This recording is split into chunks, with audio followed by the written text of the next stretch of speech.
राघव यादव की बारात जब भगवानपुर खेड़ा की संकरी गली में पहुंची, तब शाम की धूप पीली हल्दी की तरह कच्ची दीवारों पर फैल रही थी। नीम के पुराने पेड़ के नीचे औरतें ढोलक बजा रही थी और गेंदे के फूलों की मालाएं हवा में ऐसी झूल रही थी जैसे किसी गरीब घर ने अपनी सारी खुशियां एक ही दिन में खर्च कर दी हो। सावित्री मिश्रा ने लाल बनारसी साड़ी में घूंघट डाले बैठी थी, पर उसके भीतर डर से अधिक विश्वास था। पिता ने सुबह उसके माथे पर हाथ रखकर कहा था कि बेटी, ससुराल घर नहीं, धर्म की परीक्षा होती है। मिश्रा जी के आंगन में वैसा वैभव नहीं था जैसा यादवों की हवेली में दिखता था, फिर भी उस दिन वहां आत्मसम्मान की महक थी। मिट्टी के चूल्हे पर पकती खीर, तुलसी चौरे के पास जलता दिया और माँ की भीगी आंखें सावित्री को बार बार यह समझा रही थी कि लड़की का विदा होना केवल घर छोड़ना नहीं, एक युग से दूसरे युग में प्रवेश करना है। राघव ने जब पहली बार वरमाला के समय सावित्री की झुकी आंखों को देखा तो उसे लगा जैसे राजनीति, जाति और धन से दूर कोई शांत नदी उसके जीवन में उतर आई हो। उसने मन ही मन उसे कभी न दुख देने की प्रतिज्ञा की। राघव उस समय गांव का उभरता हुआ युवक था, जिसके शब्दों में आग भी थी और करुणा भी। वह समाजवादी पार्टी के स्थानीय कार्यकर्ताओं के साथ गरीबों की बात करता, खेतीहर मजदूरों के बीच बैठता और पंचायत में ऊंची जाति के दबदबे के खिलाफ बोलता था। लोग कहते थे कि भोलाराम यादव का बेटा पढ़ा लिखा है, शहर से लौटा है, पर गांव की मिट्टी नहीं भूला। मगर भोलाराम अपने बेटे को केवल नेता बनते देखना चाहता था, इंसान बने रहना नहीं। उसके लिए विवाह भी एक गठबंधन था और सावित्री जैसी गरीब ब्राह्मण लड़की उस गठबंधन की कमजोर कड़ी लगती थी।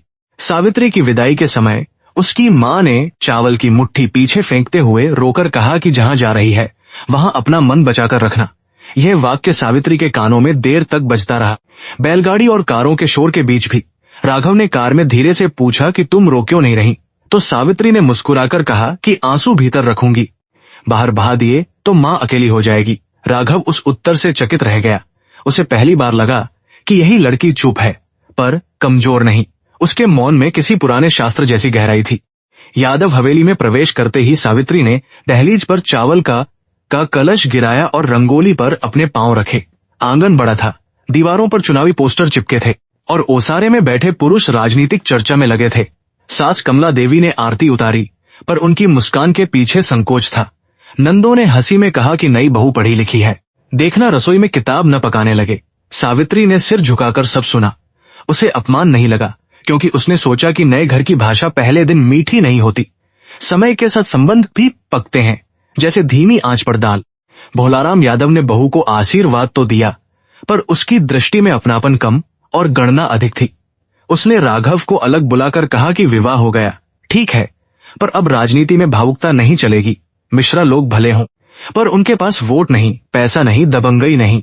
राघव ने पिता की बात हंसी में टाल दी, क्योंकि उस समय प्रेम नया था और महत्वाकांक्षा अभी आत्मा पर पूरी तरह नहीं चढ़ी थी। उसने रात को सावित्री से कहा कि पिता पुराने विचारों के हैं, तुम मन पर मत लेना। सावित्री ने उत्तर दिया कि बड़ों की कठोरता भी कभी कभी डर से जन्म लेती है। विवाह के बाद के दिन सावित्री के लिए सीखने के दिन थे। वह सुबह गंगाजल छिड़कती, तुलसी को प्रणाम करती, कमला देवी के साथ रसोई में रोटियां बेलती और शाम को राघव की किताबें संभालती।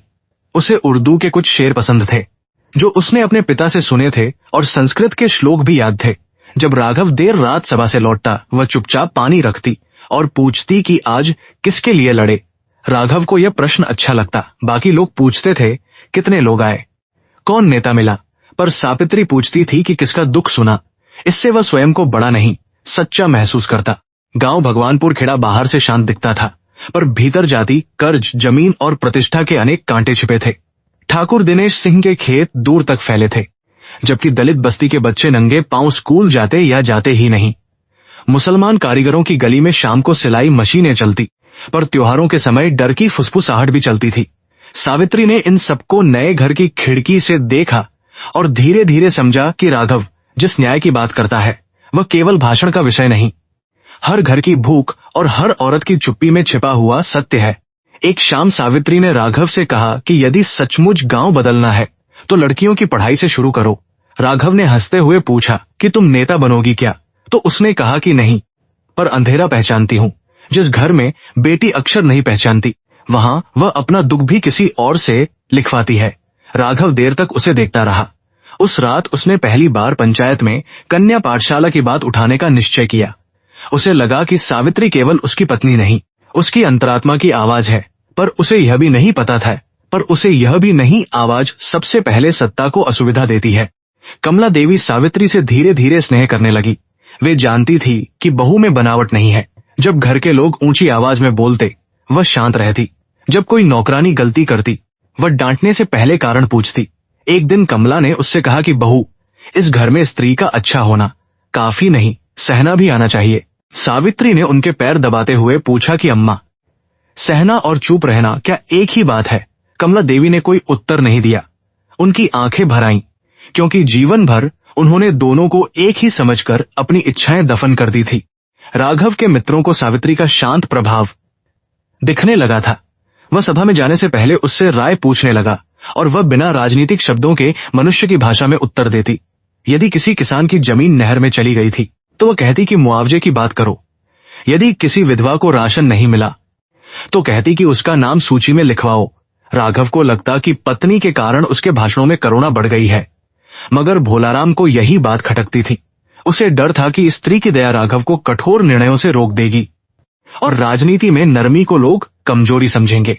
हवेली में पहली दरारी थी। जब जिन्हें पहली बड़ी दरार तब पड़ी नेता भोजन पर आए। उन्होंने हंसते हुए भोलाराम से कहा कि राघव में दम है, पर आगे बढ़ना है तो बड़े घर से रिश्ता चाहिए था। बात सुनकर सब चुप हो गए। सावित्री रसोई से पूरियां लेकर आई ही थी। उसने सिर झुकाकर थाली रखी, पर शब्द उसके भीतर पत्थर की तरह गिर चुके थे। राघव ने उस समय विरोध करना चाहा, पर पिता की आंखों ने उसे रोक दिया। सावित्री ने उससे कुछ नहीं पूछा। वही मौन राघव को पहली बार भारी लगा, क्योंकि उसमें शिकायत नहीं, एक घायल गरिमा थी। कुछ महीनों बाद सावित्री गर्भवती हुई तो हवेली में उत्सव जैसा वातावरण बना। भोलाराम ने पंडित बुलाकर कुंडली देखवाई और कई व्रत करवाए, जिनका उद्देश्य सब समझते थे, पर कोई बोलता नहीं था। सबको पुत्र चाहिए था, जो वंश और राजनीति दोनों का उत्तराधिकारी बने। सावित्री पेट पर हाथ रखकर अक्सर सोचती कि बच्चा चाहे जो हो, उसका जन्म किसी इच्छा की पूर्ति नहीं, ईश्वर की श्वास है। राघव उससे कहता कि मुझे बेटी भी स्वीकार होगी, पर उसकी आवाज में समाज से लड़ने की पूरी दृढ़ता नहीं होती। सावित्री उसे सुनती और मन ही मन प्रार्थना करती कि बच्चा ऐसे घर में आए जहां प्रेम शर्तों से बड़ा हो। सावन की बारिशों के बीच मीरा जन्मी। छोटी सी बच्ची, गीली पलकें, गुलाबी हथेलियां और रोने की ऐसी आवाज जैसे किसी ने बंद कमरे की खिड़की खोल दी हो। सावित्री ने उसे छाती से लगाया तो लगा कि संसार की सारी उपेक्षा का उत्तर मिल गया। कमला देवी की आंखें भी खुशी से भर आईं, पर आंगन में वैसी थाली नहीं बजी जैसे बेटे के जन्म पर बजती।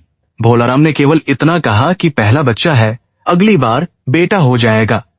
यह वाक्य सावित्री के दूध में नमक बनकर घुल गया। राघव ने बच्ची को गोद में लिया, पर पिता की निराशा उसके चेहरे पर छाया की तरह उतर आई। मीरा के जन्म के बाद सावित्री का संसार बदल गया। वह रातों को जागती, ललबी की जगह रामचरितमानस की चौपाइयां गुनगुनाती और बच्ची के माथे पर काजल का टीका लगाती। राघव कभी कभी उसे देखकर पिघल जाता, पर राजनीतिक यात्राएं बढ़ने लगी। पार्टी के झंडे, पोस्टर, मोटरसाइकिल, जुलूस और नारे उसके जीवन में घर की शांति से अधिक जगह लेने लगे। सावित्री उसे रोकती नहीं थी। वह जानती थी कि किसी पुरुष की महत्वाकांक्षा को बांधना प्रेम नहीं, पर वह यह भी देख रही थी कि राघव धीरे धीरे उन लोगों की भाषा बोलने लगा है जिनसे लड़ने का उसने वादा किया था। भोलाराम ने पुत्र न होने की बात को धीरे धीरे हथियार बना लिया। कभी पूजा के बहाने, कभी खानदान की चर्चा में, कभी मेहमानों के सामने वह सावित्री को अधूरी स्त्री जैसा महसूस कराता। राघव विरोध करता, पर हर बार आधा। सावित्री को पति से, क्रोध से अधिक पीड़ा इसी आधे विरोध से होती। वह सोचती कि अन्याय करने वाला जितना दोषी है, अन्याय पहचानकर भी चुप रहने वाला उससे कम दोषी नहीं। एक दिन उसने राघव से कहा कि मीरा को अपनी गोद में वैसे उठाओ जैसे सभा में झंडा उठाते हो। राघव हंसा नहीं। वह समझ गया कि पत्नी के शब्दों में नम्रता है, पर आरोप भी है। इसी बीच राघव का नाम ब्लॉक प्रमुख के चुनाव के लिए आगे बढ़ा। पार्टी के जिला अध्यक्ष ने संकेत दिया कि यदि वह ठाकुर दिनेश सिंह के प्रभाव को काटना चाहता है तो उसे बड़े यादव और पिछड़ी जाति के समूह को साथ लाना होगा। एक प्रभावशाली नेता ने अपनी बेटी से संबंध की बात भी छेड़ी। भोलाराम के भीतर सोया हुआ स्वार्थ जाग उठा। वह समझ गया कि सावित्री अब केवल बहू नहीं, बाधा है। घर में उसके प्रति व्यवहार और ठंडा हो गया। कमला देवी सब देखती पर बोलती नहीं थी। उनकी चुप्पी सावित्री को कभी कभी दुलार से भी अधिक चुपती थी, जिसकी उम्र 70 साल रही होगी। राघव जब देर लौटा, सावित्री उसके कपड़ों से पसीने, धूल और पराई सलाहों की गंध पहचान लेती। वह पहले की तरह दिन भर की बात नहीं बताता था। कभी मोबाइल पर धीमे स्वर में बात करता, कभी पिता के कमरे में बैठकर योजनाएं बनाता। सावित्री ने एक रात पूछा कि क्या राजनीति में पत्नी का होना कमजोरी है। राघव चौंका, फिर बोला कि तुम बेकार सोचती हो। उसने यह नहीं कहा कि नहीं, तुम मेरी शक्ति हो। यही अनकहा उत्तर बन गया। सावित्री ने मीरा को अपनी बाहों में और कस लिया, जैसे आने वाले तूफान से पहले कोई दीपक दोनों हथेलियों से बचाता है। दीपावली के दिन हवेली रोशनी से जगमगा रही थी, पर सावित्री के भीतर अंधेरा बढ़ चुका था। उसने लक्ष्मी पूजा की थाली सजाई, मीरा के छोटे हाथों से फूल चढ़वाए और सोचा कि धन की देवी जब आती होंगी तो क्या वे उन घरों में भी ठहरती होंगी जहां स्त्री की गरिमा दरवाजे पर छोड़ दी जाती है। पूजा के बाद भोलाराम ने राघव को अलग बुलाया। देर तक ऊंची नीची आवाजें आती रहीं। सावित्री ने केवल एक शब्द साफ सुना, तलाक। वह वहीं खड़ी रह गई। तेल के दिए जल रहे थे, लेकिन उसे लगा जैसे किसी ने उसके जीवन की बाती काट दी हो। राघव ने कई दिनों तक उससे कुछ नहीं कहा। उसके भीतर युद्ध चल रहा था, पर वह युद्ध भी स्वार्थी था, क्योंकि उसमें सावित्री का दर्द नहीं, अपनी छवि का भय अधिक था। आखिर एक रात उसने धीमे स्वर में कहा कि परिस्थितियां कठिन हैं, पार्टी का दबाव है, पिता की तबीयत भी बिगड़ रही है और कुछ निर्णय व्यक्तिगत नहीं होते। सावित्री ने उसे पूरा बोलने दिया। फिर उसने पूछा कि क्या विवाह भी तुम्हारे लिए पार्टी प्रस्ताव था। राघव के पास उत्तर नहीं था। मीरा पास में सो रही थी। उसकी सांसों की हल्की आवाज कमरे में उस सत्य की गवाही दे रही थी जिसे राघव शब्दों से मिटाना चाहता था। तलाक का कागज जब सावित्री के सामने रखा गया, तब आकाश में बादल थे। वकील ने औपचारिक भाषा पढ़ी, जिसमें प्रेम, वचन, अपमान, गर्भ, आंसू किसी का उल्लेख नहीं था। लिखा था कि दोनों की सहमति से वैवाहिक संबंध समाप्त किए जाते हैं। सावित्री ने कलम उठाई, पर हस्ताक्षर से पहले राघव की ओर देखा। वह चाहती थी कि वह एक बार कहे कि मत जाओ, मैं सब छोड़ दूंगा, पर राघव की आंखें झुकी रहीं। सावित्री ने हस्ताक्षर कर दिए। उस क्षण उसने कोई चीख नहीं मारी, केवल भीतर कुछ शांत होकर मर गया, जैसे सूखे कुएं में अंतिम बूंद गिरती है। रात को जब वह मीरा को लेकर हवेली से निकली, बारिश शुरू हो चुकी थी। कमला देवी दरवाजे पर खड़ी थी। उनके हाथ कांप रहे थे, पर उन्होंने बहू को रोकने का साहस नहीं किया। सावित्री ने उनके चरण छुए और कहा कि अम्मा, आपका अपराध केवल इतना है कि आपने अपने आंसू को आवाज नहीं दी। कमला फूटकर रो पड़ी। भोलाराम भीतर ही रहे, मानो घर की दीवारें ही उनका चेहरा हो। राघव बरामदे में खड़ा था। सावित्री ने जाते जाते कहा कि कर्म रास्ता नहीं भूलता। आज जो बोया गया है वह किसी न किसी बरसात में उगेगा। फिर वह अंधेरी गली में आगे बढ़ गई। गांव वालों ने अगले दिन अनेक बातें बनाई। किसी ने कहा बहू बांसी थी क्योंकि बेटी ही जनी। किसी ने कहा राजनीति में ऐसे समझौते करने पड़ते हैं। किसी ने कहा गरीब घर की लड़की को इतना ऊंचा घर मिला था, संभाल न सकी। केवल नसीम चाचा, जो मिश्रा जी के पुराने मित्र और गांव के दर्जी थे, चुपचाप सावित्री के मायके पहुंचे। उन्होंने मीरा के लिए छोटी सी फ्रॉक दी और कहा कि बेटी, अपमान की आग में दो तरह के लोग जलते हैं, कुछ राख हो जाते हैं, कुछ दीपक। सावित्री ने पहली बार रोते हुए कहा कि चाचा, मैं राख नहीं बनूंगी, मीरा को पढ़ाऊंगी, चाहे अपनी सांसें बेचनी पड़े। सावित्री ने मायके में अधिक दिन रहना स्वीकार नहीं किया, क्योंकि वह दया पर जीवन नहीं चाहती थी। उसने नदी किनारे एक छोटी कोठरी किराए पर ली और प्राथमिक विद्यालय में अस्थायी शिक्षिका का काम पकड़ लिया। सुबह वह मीरा को कपड़े में बांधकर स्कूल जाती, बच्चों को अक्षर सिखाती और शाम को घर लौटकर सिलाई करती। उसके पास गहने नहीं बचे थे, पर माथे की रेखा में एक अजीब तेज था। गांव की औरतें उसे दूर से देखती, कुछ सहानुभूति से, कुछ भय से, क्योंकि जिसने पति का घर छोड़ दिया हो, वह समाज की आंखों में चेतावनी भी होती है और प्रश्न भी। उधर राघव की राजनीति तेजी से आगे बढ़ी। पोस्टरों पर उसकी मुस्कान चौड़ी होती गई। भाषणों में गरीबों के अधिकार और बेटियों की शिक्षा की बातें बनी रहीं। लोग तालियां बजाते, पर हर बार जब वह बेटी शब्द बोलता, मीरा का चेहरा उसके भीतर कौंध जाता। वह उस स्मृति को दबा देता, जैसे जेब में रखे अपराध को बाहर गिरने से रोक रहा हो। भोलाराम प्रसन्न थे कि रास्ता साफ हो रहा है, पर कमला देवी की आंखें बुझने लगी। हवेली बड़ी थी, पर उसमें बच्चे की किलकारी नहीं थी। रात के सन्नाटे में उन्हें सावित्री के पायल की आवाज सुनाई देती और वे चौंक कर उठ बैठती। पहले वर्ष की होली आई तो रंगों ने भी सावित्री के दरवाजे पर संकोच से दस्तक दी। उसने मीरा के गाल पर हल्का गुलाल लगाया और कहा कि बेटी, रंग बाहर से नहीं, भीतर से बचाना। स्कूल में दलित बस्ती की लड़कियां उससे चिपककर हंसती, क्योंकि वह उन्हें नाम से पुकारती थी, जाति से नहीं। धीरे धीरे उसकी कोठरी शाम की पाठशाला बन गई। जो बच्चे दिन में खेतों या दुकानों पर काम करते, रात को मिट्टी के दिए में पढ़ने आते। सावित्री उन्हें अक्षर के साथ आत्मसम्मान भी सिखाती। वह कहती कि जिसका नाम वह खुद लिख सके, उसकी नियति कोई और पूरी तरह नहीं लिख सकता। एक दिन राघव की गाड़ी स्कूल के सामने से गुजरी। बरामदे में सावित्री बच्चों को पढ़ा रही थी और मीरा पास बैठी मिट्टी पर अपनी उंगली से आ बनाना सीख रही थी। राघव ने शीशे के भीतर से देखा और उसका कंठ सूख गया। वह उतर सकता था, बेटी को पुकार सकता था, पर पीछे बैठे पार्टी कार्यकर्ताओं की हंसी, पिता का चेहरा और अपनी बनाई हुई प्रतिष्ठा उसे बांध कर रखती रही। गाड़ी आगे बढ़ गई। मीरा ने सिर उठाया भी नहीं, क्योंकि वह उस पिता को पहचानती ही नहीं थी। राघव ने उसी क्षण जाना कि किसी को खोना हमेशा विदा के दिन नहीं होता, कभी कभी पहचान न पाने की उम्र में होता है। सावित्री ने राघव की गाड़ी देख ली थी, पर उसने पाठ नहीं रोका। उसके स्वर में हल्का कंपन आया, फिर वह संभल गई। उसने बच्चों से कहा कि आज का शब्द है साहस। साहस का अर्थ केवल लड़ना नहीं, सच की उम्र करीब साहस रहना भी है। सही दोहराते रहे, साहस साहस साहस। दूर जाती गाड़ी के भीतर राघव को लगा जैसे ये शब्द उसके पीछे दौड़ रहा है। पर मनुष्य जब अपनी सुविधा का बंदी हो जाए तो सत्य भी उसे कुछ दूर तक ही पीछा करता है। उसके बाद वह भीतर बैठ जाता है और प्रतीक्षा करता है उस दिन की जब बंदी स्वयं टूटकर बाहर आए। समय बीतता गया, पर भगवानपुर खेड़ा की स्मृति में सावित्री का जाना एक कहानी बनकर ठहर गया। कुछ लोग अब भी बनकर ठहर गया, कुछ लोग अब भी उसे दोष देते, पर अधिक लोग उसकी कोठरी तक सलाह लेने आने लगे। किसी की बेटी स्कूल नहीं जा रही थी, किसी विधवा को पेंशन चाहिए थी, किसी मजदूर का बच्चा बुखार में था। सावित्री सबके लिए दौड़ती। उसने अपने दुख को निजी संपत्ति बनाकर नहीं रखा, उसे दूसरों के घाव धोने का जल बना दिया। यही उसकी सबसे बड़ी शक्ति थी। राघव के भाषणों में क्रांति थी, सावित्री के हाथों में सेवा। गांव धीरे धीरे समझने लगा कि असली सम्मान पद से नहीं, पीड़ा के साथ खड़े होने से जन्मता है। राघव के लिए चुनाव केवल जनसेवा का अवसर नहीं रहा था, वह धीरे धीरे उसके अस्तित्व का प्रमाण बनता जा रहा था।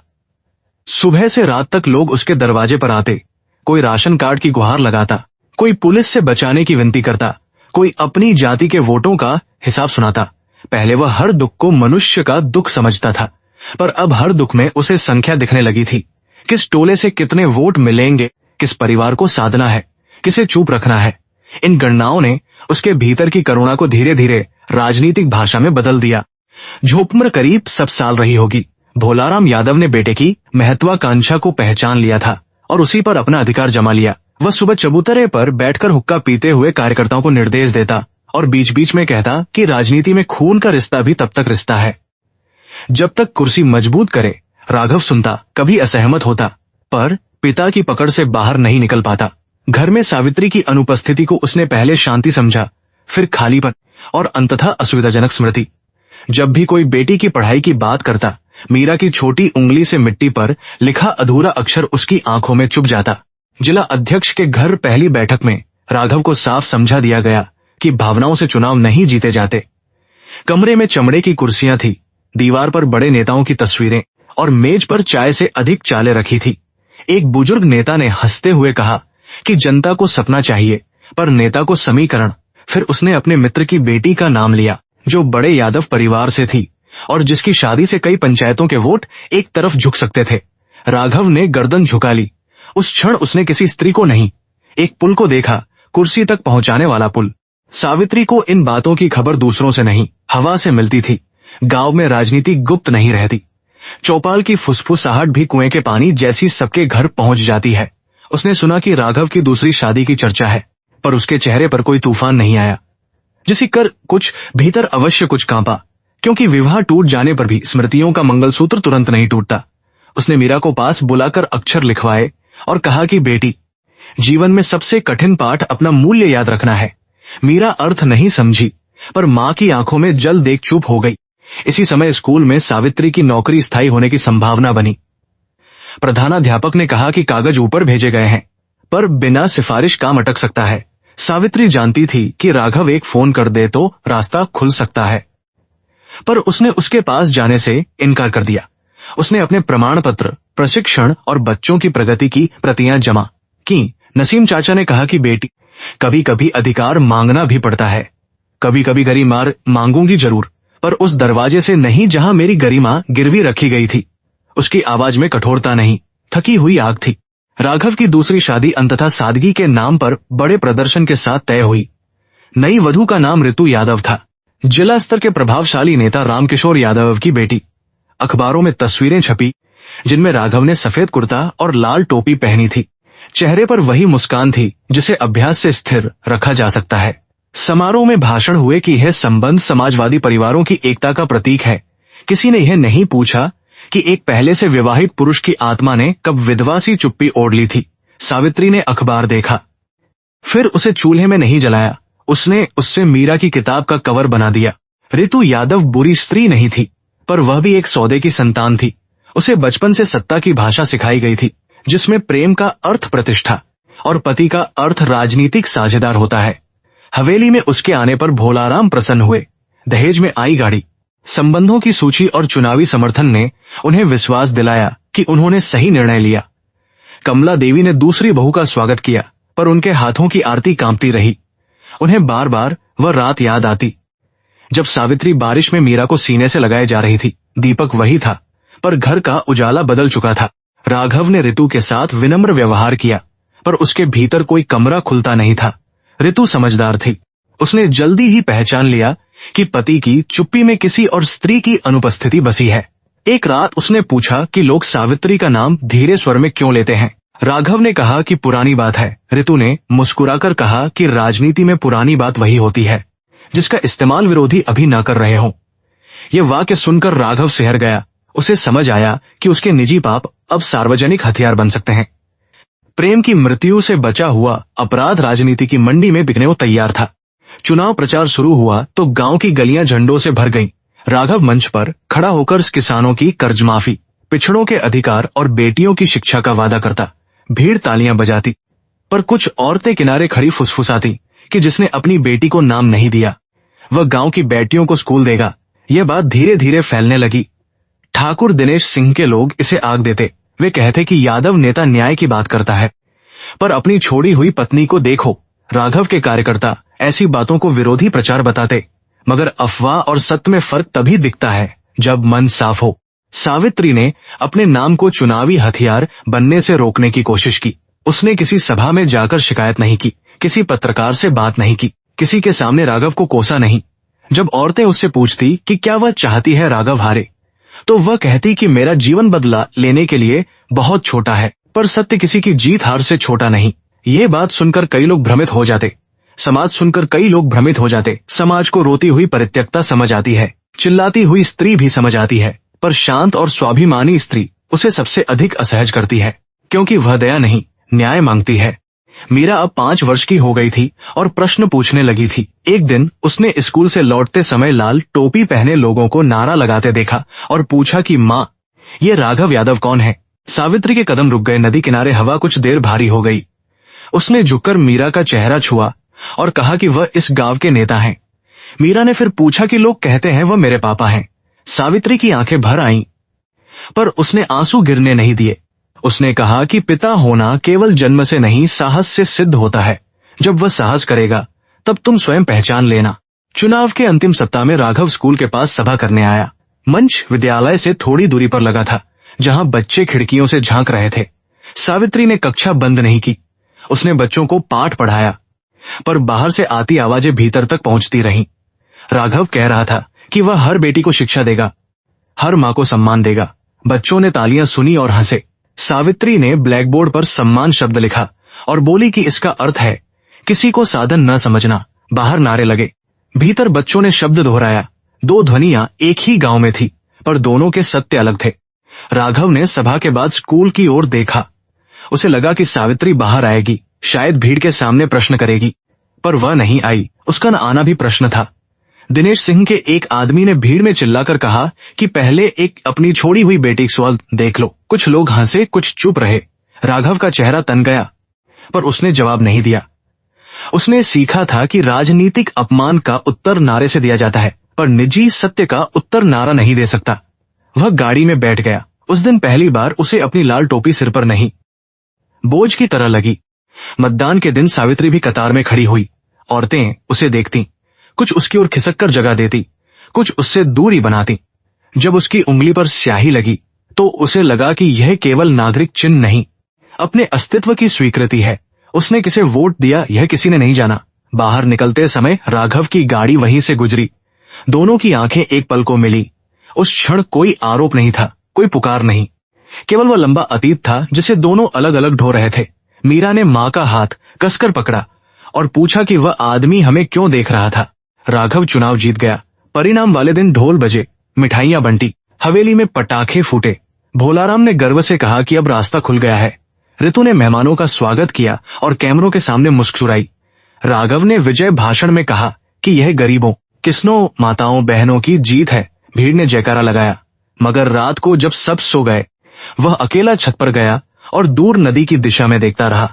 उसे याद आया कि कभी उसने सावित्री से कहा था कि जीत वही है जिसमें घर लौटते समय मन हल्का हो। आज घर भरा था पर मन पराजित था। सावित्री ने परिणाम सुना तो कोई प्रतिक्रिया नहीं दी। उसने बच्चों की उपस्थिति दर्ज की, मीरा का टिफिन खोला और शाम को नसीम चाचा की सिलाई में मदद की। चाचा ने पूछा कि मन दुखी है क्या। सावित्री ने कहा कि दुख तो बहुत पहले आ चुका था, आज केवल उसकी परछाई गुजरी है। फिर उसने जोड़ा कि किसी की जीत से डरना नहीं चाहिए, यदि हमारा सत्य उससे छोटा न हो। नसीम चाचा ने सिर हिलाया और कहा कि कर्म की चक्की धीमी चलती है बेटी, पर दाना पूरा पीसती है। सावित्री ने पहली बार हल्की मुस्कान से कहा कि मैं प्रतीक्षा नहीं कर रही, बस जी रही हूँ। राघव की जीत ने उसे जिले की राजनीति में पहुंचा दिया, पर साथ ही ऐसे लोग भी उसके चारों ओर जमा हुए जो सत्ता को सेवा नहीं अवसर मानते थे। ठेकेदार, दलाल, राशन माफिया, शराब के कारोबारी, सब अपनी भाषा में उसे सम्मान देते और भीतर से लाभ चाहते। भोलाराम पुराने अनुभव से उन्हें पहचानते थे पर रोकते नहीं थे। वे जानते थे कि ऐसी ही गठजोड़ से घरों की हवेलियां ऊंची होती हैं। राघव शुरू में संकोच करता, फिर समझौते करता गया। उसने खुद को समझाया कि बड़े काम के लिए छोटे समझौते जरूरी हैं। यही वह झूठ था जिससे अनेक आत्माएं अपनी पहली हार को नीति का नाम देती हैं। सरकार की एक योजना के अंतर्गत गांव में कन्या विद्यालय की नई इमारत स्वीकृत हुई। राघव ने घोषणा की कि यह उसका स्वप्न है। अखबारों ने लिखा कि एक युवा नेता ने बेटियों की शिक्षा के लिए संघर्ष किया।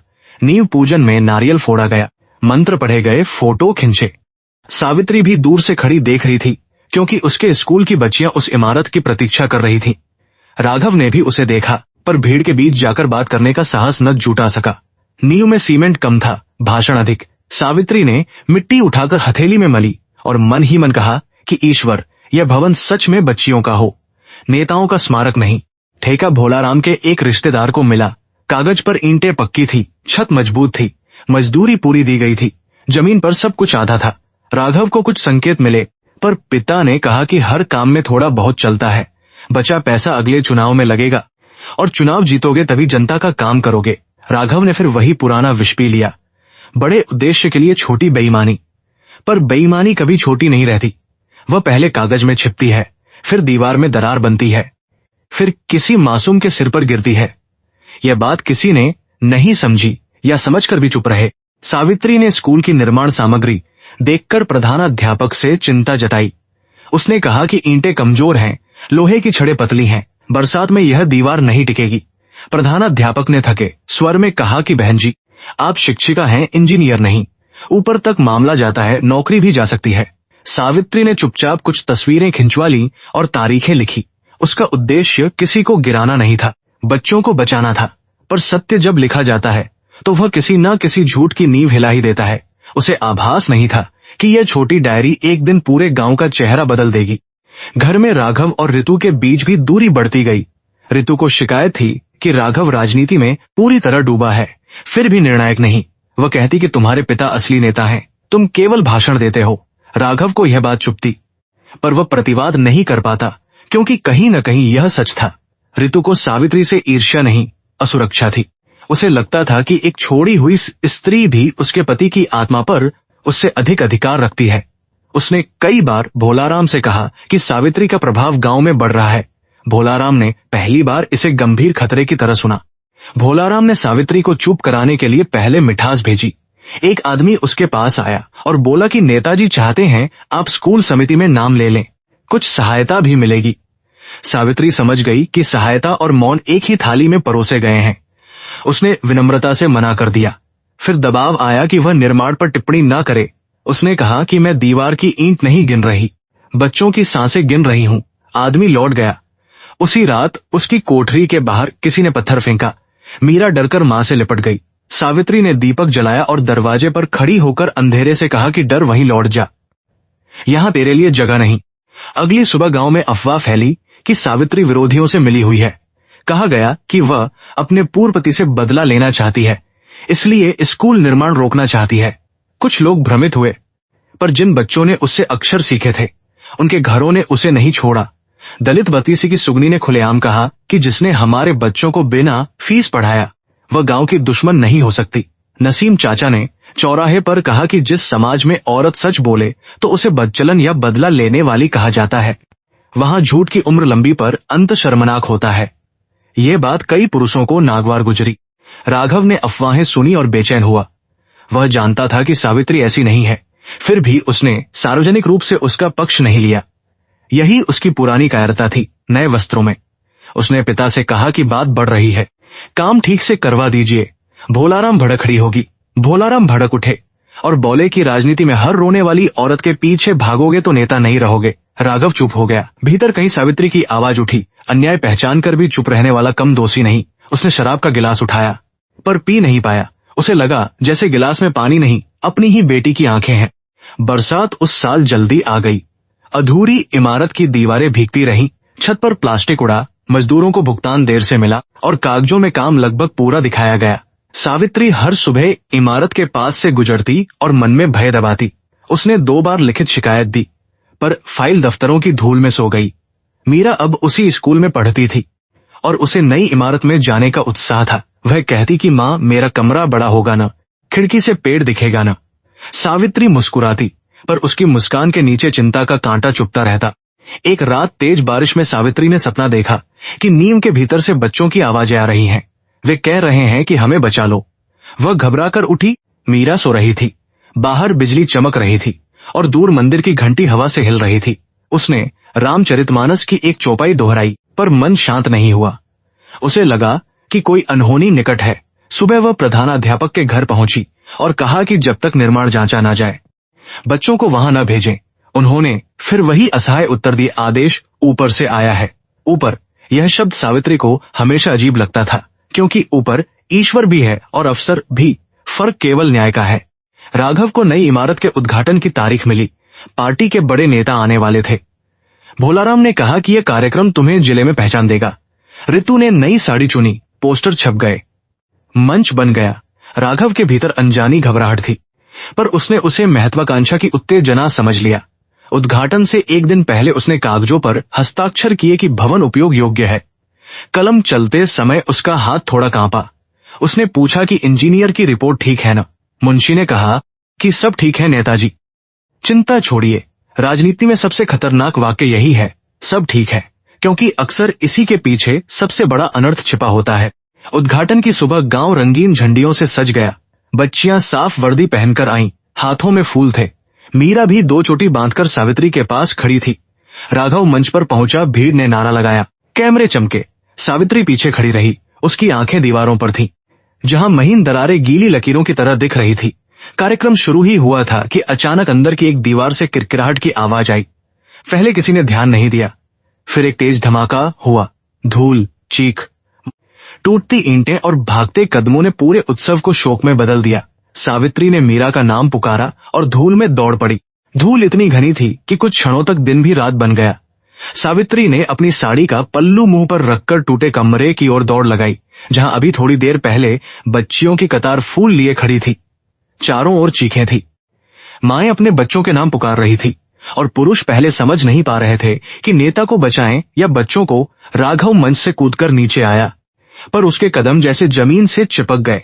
सावित्री बिना उसे देखे मलबे में घुसी और ईंटें हटाने लगी। उसके हाथ कट गए, पर उसे दर्द का स्मरण बाद में होना था। मीरा एक कोने में गिरी हुई मिली। उसके माथे से खून बह रहा था और बांह ईंटों के नीचे फंसी थी। सावित्री ने ऐसी आवाज में उसका नाम लिया कि आसपास खड़े लोग कांप गए। वह आवाज मां की थी, पर उसमें समूचे ब्रह्मांड का भय समाया था। राघव भी वहां पहुंचा और उसने ईंट उठाने में हाथ लगाया। मीरा ने धुंधली आंखों से उसे देखा, पर पहचाना नहीं। उसने केवल मां कहा। यह एक शब्द राघव के भीतर हथौड़े की तरह लगा। जिस बच्ची को उसने कागजों और चुप्पियों में खो दिया था, वह मृत्यु की छाया में भी उसे नहीं पुकार रही थी। बच्चियों को बैलगाड़ियों, मोटरसाइकिलों और जीपों में अस्पताल ले जाया गया। सरकारी एम्बुलेंस देर से पहुंची। जैसे गरीबों के दुख तक पहुंचने में व्यवस्था हमेशा रास्ता भूल जाती हो। सावित्री मीरा को गोद में लिए राघव की गाड़ी में बैठी, क्योंकि उस समय अपमान और संबंध सब पीछे छूट गए थे। केवल सांस बचानी थी। राघव ने ड्राइवर से तेज चलने को कहा, पर उसकी अपनी आवाज कांप रही थी। सावित्री ने मीरा का सिर अपनी गोद में रखा और मंत्र नहीं, उसका नाम दोहराती रही। नाम ही उस समय प्रार्थना था, नाम ही रक्षा कवच। अस्पताल में बरामदे तक भीड़ थी। डॉक्टर कम, घायल अधिक, दवाएं अधूरी और कागजी औपचारिकताएं लंबी थी। राघव के पहुंचते ही स्टाफ हरकत में आया और इसी से सावित्री के भीतर एक और पीड़ा उठी। क्या जिन बच्चों का कोई नेता पिता नहीं, उनके रक्त की कीमत कम है? उसने डॉक्टर से कहा कि पहले सबसे गंभीर बच्चियों को देखिए। मेरी बेटी प्रतीक्षा कर सकती है यदि उसकी सांस स्थिर है। डॉक्टर ने चकित होकर उसकी ओर देखा। राघव ने भी देखा। वह पहली बार समझ रहा था कि मातृत्व स्वार्थ नहीं, न्याय भी हो सकता है। सावित्री की गोद में खून था, पर उसकी दृष्टि साफ थी। मीरा की बांह टूट गई थी, सिर पर गहरी चोट थी, पर जान बच गई। 2 बच्चियां गंभीर थी और एक छोटी दलित बच्ची, गुड़िया। रात होते होते चल बसी। उसकी मां सुगनी अस्पताल के फर्श पर छाती पीटती रही। सावित्री उसके पास बैठ गई, अपने घायल हाथों से उसका सिर सहलाने लगी। सुगनी चिल्लाई कि मेरी बेटी स्कूल पढ़ने गई थी, मरने नहीं। यह वाक्य अस्पताल के दीवारों से टकराकर सबके भीतर उतर गया। राघव दूर खड़ा था। उसके समर्थक उसे सांत्वना दे रहे थे कि दुर्घटनाएं हो जाती हैं, पर वह जानता था यह दुर्घटना नहीं, हस्ताक्षर की हत्या थी। रात भर अस्पताल में जागते हुए राघव ने पहली बार अपने जीवन की गिनती उल्टी दिशा में की। चुनाव, पोस्टर, कुर्सी, गठबंधन, पिता की आज्ञा, दूसरी शादी, सावित्री की विदाई, मीरा की अनपहचानी आंखें, सब एक माला के मनकों की तरह जुड़ते गए। हर मनके पर उसका नाम लिखा था। वह चाहता था कि कोई कह दे कि दोष केवल ठेकेदार का है, इंजीनियर का है, बारिश का है, पर भीतर से आवाज आती रही कि तुमने जानना नहीं चाहा, क्योंकि जान लेने से तुम्हारी सुविधा टूट जाती। अपराध कभी अचानक नहीं जन्मता, वह अनदेखी की छोटी छोटी परतों में पलता है। सुबह होते ही गांव में खबर आग की तरह फैल गई। ठाकुर दिनेश सिंह ने अपने लोगों को भेजकर कहा कि यह समाजवादी विकास का नमूना है। भोलाराम ने तत्काल बयान तैयार करवाया कि विरोधियों ने निर्माण में बाधा डाली थी और जांच के बाद सत्य सामने आएगा। ऋतु ने सलाह दी कि मीडिया को संभालना होगा, जिसकी उम्र करीब खत्म हो सकता है। सब अपने अपने तरीके से घटना को शब्दों में बांधना चाहते थे, पर गुड़िया की मां के पास कोई बयान नहीं था। उसके पास केवल मृत बेटी का शरीर था। सावित्री ने देखा कि राजनीति शोक को भी अवसर और खतरे में बांट देती है। मीरा को घर लाने के बाद सावित्री की कोठरी लोगों से भरने लगी। औरतें दूध, दवा, रोटी लेकर आईं। दलित बस्ती की लड़कियां चुपचाप दरवाजे पर बैठी रहती, मानो शिक्षिका की उपस्थिति से उनका भय कम होगा। मीरा दर्द से कराहती, पर मां का चेहरा देखकर साहस करती। सावित्री ने अपनी डायरी निकाली, जिसमें निर्माण की तस्वीरें, तारीखें और शिकायतों की प्रतियां थीं। नसीम चाचा ने कहा कि अब इसे छिपाना पाप होगा। सावित्री ने गहरी सांस ली। वह जानती थी कि यह डायरी केवल कागज नहीं, कई शक्तिशाली लोगों के मुखौटे फाड़ सकती है, और उसके बाद उसका जीवन फिर सुरक्षित नहीं रहेगा। राघव उसी शाम सावित्री की कोठरी के बाहर आया। वह अंदर जाने का साहस नहीं कर पा रहा था। दरवाजे पर तुलसी का छोटा पौधा था, जिसके पास मिट्टी में मीरा की पुरानी लकड़ी की पट्टी रखी थी। नसीम चाचा बाहर निकले और उसे देखकर बोले कि नेताजी, यहाँ जूते उतार कर आइए, क्योंकि भीतर दुख है और दुख के घर में पद नहीं जाता, आदमी जाता है। राघव ने सचमुच जूते उतारे। वह भीतर गया तो मीरा सो रही थी। सावित्री ने उसकी ओर देखा, न आरोप न स्वागत। उसने पूछा कि क्या आप घायल बच्चों के लिए आए हैं या अपनी तस्वीर बचाने? राघव उस प्रश्न से कांप गया। उसने धीमे स्वर में कहा कि मैं मदद करना चाहता हूं। सावित्री ने उत्तर दिया कि मदद तब होती है जब हाथ पहले बढ़े, जब दीवार गिर जाए, तब सहायता केवल प्रायश्चित की शुरुआत है। उसने अपनी डायरी उसकी ओर बढ़ाई और कहा कि मैंने कई बार चेताया था, यह सब रिकॉर्ड है। यदि तुम सच में मदद चाहते हो तो इसे दबाना मत। राघव ने डायरी ली, जैसे किसी ने उसके हाथ में जलती हुई धातु रख दी हो। पन्नों में उसकी चुप्पियां लिखी थी। वह उन्हें पढ़ नहीं रहा था, वे स्वयं उसे पढ़ रही थी। भोलाराम को जब पता चला कि राघव सावित्री से मिला है, जिसकी उम्र करीब तुम्हें बर्बाद कर देगी, उन्होंने कहा कि वह औरत तुम्हें बर्बाद कर देगी। राघव ने पहली बार पूछा कि यदि वह सच कह रही है तो यह छोटा सा प्रश्न हवेली में बिजली की तरह गिरा। भोलाराम ने हुक्का पटक दिया और बोले कि सच वही है जो सत्ता बचाए। कमला देवी दरवाजे के पास खड़ी थी। उनके होंठ कांपे, पर फिर बंद हो गए। राघव ने उन्हें देखा और पूछा कि अम्मा, आपने भी दीवार की दरारें देखी थी क्या? कमला की आंखों से आंसू बह निकले। उनका मौन अब उत्तर था। गांव में अस्थायी शोक सभा हुई। गांव में उन सबकी आंखें जली और धुइयां की चिता नदी किनारे जली, जिन्होंने बेटी की शिक्षा को भाषण में सुना था, सुरक्षा में नहीं। सावित्री चिता के पास खड़ी रही। मीरा की पट्टी बंधी बांह उसके कंधे से लगी थी। सुगनी बार बार कहती कि मेरी बच्ची किताब मांगती थी। राघव दूर खड़ा था, लाल टोपी हाथ में पकड़े। उसे लगा कि टोपी का रंग अब विचारधारा का नहीं, रक्त का है। उसने उसे सिर पर नहीं रखा। कुछ लोगों ने यह देखा, पर उस समय किसी ने अर्थ नहीं समझा। कभी कभी परिवर्तन पहले संकेत बनकर आता है। जांच समिति की घोषणा हुई, पर गांव वालों को विश्वास नहीं था। ठेकेदार गायब हो गया। मुंशी ने कहा कि सारे कागज ठीक हैं। इंजीनियर ने बीमारी का बहाना बना लिया। भोलाराम ने संबंध का जाल फैलाना शुरू किया। ऋतु ने जिला अध्यक्ष से बात की। सब चाहते थे कि दोष नीचे के किसी आदमी पर डालकर मामला शांत हो जाए, पर सावित्री ने डायरी की प्रतियां कई हाथों में दे दी। नसीम चाचा, सुगनी प्रधानाध्यापक और एक युवा पत्रकार आरती श्रीवास्तव को वह अब डर के भीतर नहीं रहना चाहती थी। उसने कहा कि यदि मुझे कुछ हो तो कागज बोलेंगे। आरती श्रीवास्तव शहर से आई युवा पत्रकार थी, जिसने पहले राघव की जीत पर प्रशंसात्मक लेख लिखा था। जब उसने सावित्री की डायरी देखी तो उसका चेहरा बदल गया। उसने पूछा कि आपने पहले मीडिया को क्यों नहीं बुलाया? सावित्री ने कहा कि मेरा उद्देश्य किसी की छवि गिराना नहीं था, दीवार गिरने से रोकना था। आरती ने बहुत देर तक उसे देखा। शायद पहली बार उसने समझा कि ग्रामीण स्त्री की चुप्पी हमेशा अज्ञान नहीं, कभी कभी समाज को आखिरी अवसर देने की करुणा होती है। उसने तस्वीरें लीं, बयान रिकॉर्ड किए और कहा कि यह कहानी अब दबेगी नहीं। सावित्री ने उत्तर दिया कि कहानी नहीं, न्याय लिखिए। राघव अखबार में छपी पहली रिपोर्ट पढ़कर सुन रह गया। शीर्षक कठोर था, पर झूठ नहीं था। उसमें घटिया निर्माण, उपेक्षित शिकायतें, मृत बच्ची और नेता की भूमिका सब था। भोलाराम ने अखबार फाड़ दिया और की पटे पनी एवं चिल्लाए कि यह सब विरोधियों की साजिश है। राघव ने पटने उठा से ऊंची आवाज में कहा कि गुड़िया की लाश भी साजिश थी क्या? हवेली में सन्नाटा छा गया। ऋतु ने उसे सावधान रहने को कहा, पर राघव की आंखों में थकान के साथ कोई नई कठोरता थी। अपराध स्वीकारने की दिशा में पहला कदम अक्सर अपने ही घर में अकेला खड़ा होना होता है। सावित्री पर दबाव बढ़ा।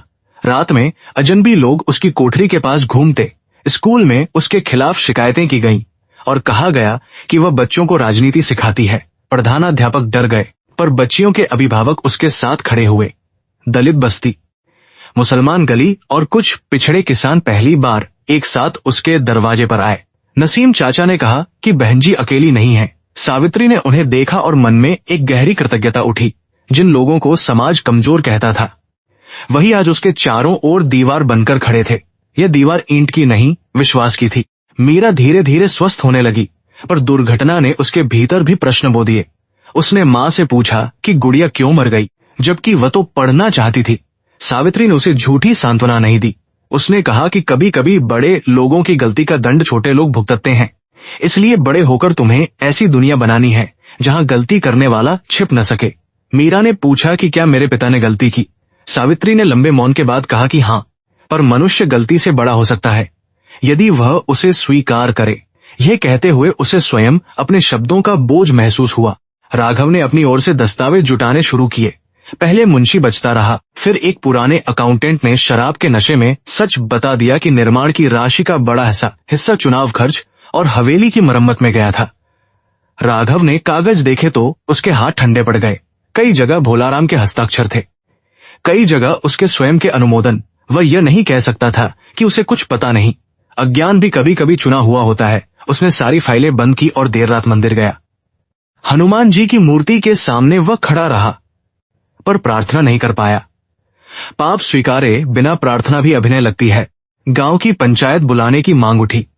सुगनी चाहती थी कि उसकी बेटी की मृत्यु का उत्तर गांव के सामने दिया जाए। सावित्री ने कहा कि पंचायत तभी अर्थपूर्ण होगी जब औरतों और दलितों को बोलने दिया जाए। यह सुनकर कई बुजुर्ग नाराज हुए। भोलाराम ने इसे परिवार की बेइज्जती कहा, पर हवा बदल चुकी थी। दिनेश सिंह भी पंचायत चाहता था, मगर उसका उद्देश्य न्याय नहीं, राघव को गिराना था। सावित्री दोनों से सावधान थी। उसे मालूम था कि सत्य को सत्ता और प्रतिशोध दोनों अपने अपने रंग में रंगना चाहते हैं। उसे सत्य को बच्चियों की आंखों जितना साफ रखना था, पंचायत से एक रात पहले राघव सावित्री से फिर मिला। इस बार उसके चेहरे पर नेता का आत्मविश्वास नहीं, अपराधी की थकान थी। उसने कहा कि यदि मैं सच बोलूं तो बहुत कुछ टूट जाएगा। सावित्री ने उत्तर दिया कि जो झूठ पर खड़ा है उसका टूटना विनाश नहीं, शुद्धि है। राघव ने पूछा कि क्या तुम मुझे क्षमा कर पाओगी? सावित्री ने मीरा की सोती हुई दी चादर ठीक ने मीरा की सोती हुई देह पर चादर ठीक की और कहा कि क्षमा मांगने से पहले न्याय करो। बिना न्याय की क्षमा भी स्त्री से मांगा गया एक और अन्याय है। राघव ने सिर झुका लिया। यह झुकना अभी अधूरा था पर शुरू हो चुका था। सुबह पंचायत के लिए गांव का पुराना बरगद चुना गया, जिसके नीचे पीढ़ियों से फैसले होते आए थे। वही बरगद जिसने जमीन के झगड़े, विवाह के निर्णय, जाति के दंड और स्त्रियों की अनसुनी पुकारें देखी थी। इस बार उसके नीचे कुछ और होने वाला था। औरतें सामान्य से अधिक संख्या में आईं। दलित बस्ती खाली सी हो गई।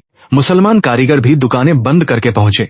मंच के एक ओर राघव और उसके लोग थे, दूसरी ओर ठाकुर दिनेश की टोली, बीच में शोक और क्रोध से भरा गांव। सावित्री मीरा का हाथ थामे आई। उसकी साड़ी साधारण थी पर चेहरा किसी निर्णय की तरह अडिग। भोलाराम ने आरंभ में ही कहा कि यह सब राजनीतिक षड्यंत्र है। ठाकुर दिनेश ने ताली बजाकर व्यंग्य किया। लोग शोर करने लगे। तभी सुगनी उठी और अपनी टूटी आवाज में बोली कि मेरी बेटी किस पार्टी की था। सन्नाटा छा गया। सावित्री ने अपनी डायरी आगे रखी और क्रम से तारीखें पढ़नी शुरू की। हर शिकायत, हर तस्वीर, हर अनदेखी आवाज एक एक कर बरगद के नीचे खुलती गई। राघव सुनता रहा। उसके सामने अब विकल्प नहीं था कि सच जाने या न जाने। सच उसके सामने खड़ा था, रक्त से भीगा, मां की आंखों में जलता हुआ। जब सबकी दृष्टि राघव पर पड़ी तो वह उठ खड़ा हुआ। उसके पिता ने आंखों से रोका। रितु ने हल्का सा सिर हिलाया। कार्यकर्ताओं ने फुसफुसाकर कहा कि अभी कुछ मत मानिए। ठाकुर दिनेश मुस्कुरा रहा था, जैसे शिकार जाल में फंस गया हो। राघव ने भीड़ को देखा, फिर सावित्री को। उसे वह दिन याद आया, उस तीर जिसकी अभी न दुख देने की प्रतिज्ञा की थी। उसे वह रात याद आई। उसे कभी न दुख देने की प्रतिज्ञा की थी। उसे वह रात याद आई जब उसने तलाक के कागज पर उसकी मौन दृष्टि से बचने के लिए सिर झुका लिया था। आज वही सिर फिर झुकना चाहता था, पर इस बार बचने के लिए नहीं, स्वीकारने के लिए। राघव ने बोलने से पहले अपनी लाल टोपी उतार दी। यह छोटा सा काम था, पर बरगद के नीचे बैठे लोग समझ गए कि वह नेता की तरह नहीं, आदमी की तरह खड़ा होना चाहता है। उसकी आवाज शुरू में धीमी थी, फिर कांपती हुई साफ होने लगी। उसने कहा कि निर्माण में लापरवाही हुई, शिकायतें अनसुनी की गईं और वह स्वयं इस अपराध से बच नहीं सकता। भीड़ में हलचल उठी। भोलाराम ने गुस्से से कहा कि पागल हो गए हो क्या? राघव ने पहली बार पिता की ओर बिना डर देखकर कहा कि पागल मैं अब तक था बाबूजी, जब सच देखकर भी चुप रहा। यह सुनते ही पंचायत में शोर मच गया। ठाकुर दिनेश सिंह के समर्थक ताली बजाकर हंसने लगे, मानो न्याय नहीं, तमाशा हो रहा हो। राघव ने उन सब साल रही होगी। तमाशा हो रहा हो कि किसी की बेटी की मौत पर राजनीति करने वाला मुझसे कम दोषी नहीं। फिर उसने सावित्री की ओर कदम बढ़ाए। हर कदम के साथ उसके चेहरे से वर्षों की बनावटी कठोरता उतरती गई। लोग सांस रोके देख रहे थे। सावित्री स्थिर खड़ी थी, मीरा उसकी साड़ी का पल्लू पकड़े हुए। राघव उसके सामने पहुंचा, दोनों हाथ जोड़कर झुका और कहा कि मैंने तुम्हें पत्नी नहीं, बाधा समझा। आज मैं उसी अपराध के नीचे खड़ा हूँ। बरगद के नीचे ऐसा सन्नाटा छा गया जैसा तूफान से पहले नहीं, सत्य के बाद उतरता है। किसी ने सोचा भी न था कि यादवों की हवेली का बेटा जीतकर आया नेता सबके सामने अपनी छोड़ी हुई पत्नी के सामने सिर झुकाएगा। औरतों की कतार में कुछ आंखें भर आईं। कई पुरुष असहज होकर इधर उधर देखने लगे, क्योंकि उन्हें लगा जैसे यह झुकना केवल राघव का नहीं, उनके भीतर छिपे अहंकार के सामने भी प्रश्न है। सावित्री ने तुरंत उसे उठाया नहीं। उसने उसे कुछ क्षण झुका रहने दिया, बदला लेने के लिए नहीं, ताकि वह अपने अपराध का भार महसूस कर सके। मीरा अपनी मां की उंगली पकड़कर राघव को देख रही थी। उसके बचपन में पिता का चेहरा कहानी की तरह था, सच की तरह नहीं। उसने धीमे से पूछा कि मां, क्या यही वे हैं? सावित्री का गला भर आया, पर उसने उत्तर नहीं दिया। राघव ने वह प्रश्न सुन लिया। उसने घुटनों के बल बैठकर मीरा से कहा कि हाँ, मैं वही हूं जिसने पिता होने का अधिकार खो दिया। यदि कभी तुम्हारा मन अनुमति दे तो मुझे तुम्हारे सामने सच बोलने का अवसर देना। मीरा कुछ न बोली। उसने अपनी टूटी बाह को सीने से लगाया और मां के पीछे आधी छिप गई। सुगनी अचानक उठी और बोली कि नेताजी, आपकी क्षमा से मेरी गुड़िया लौटेगी क्या? राघव ने उसकी ओर देखा और सिर हिला दिया। उसने कहा कि नहीं, कोई क्षमा मृत बच्ची को लौटा नहीं सकती। इसलिए मैं केवल माफी नहीं, दोष की पूरी जांच और दंड मांगता हूं, चाहे उसमें मेरा नाम भी आए।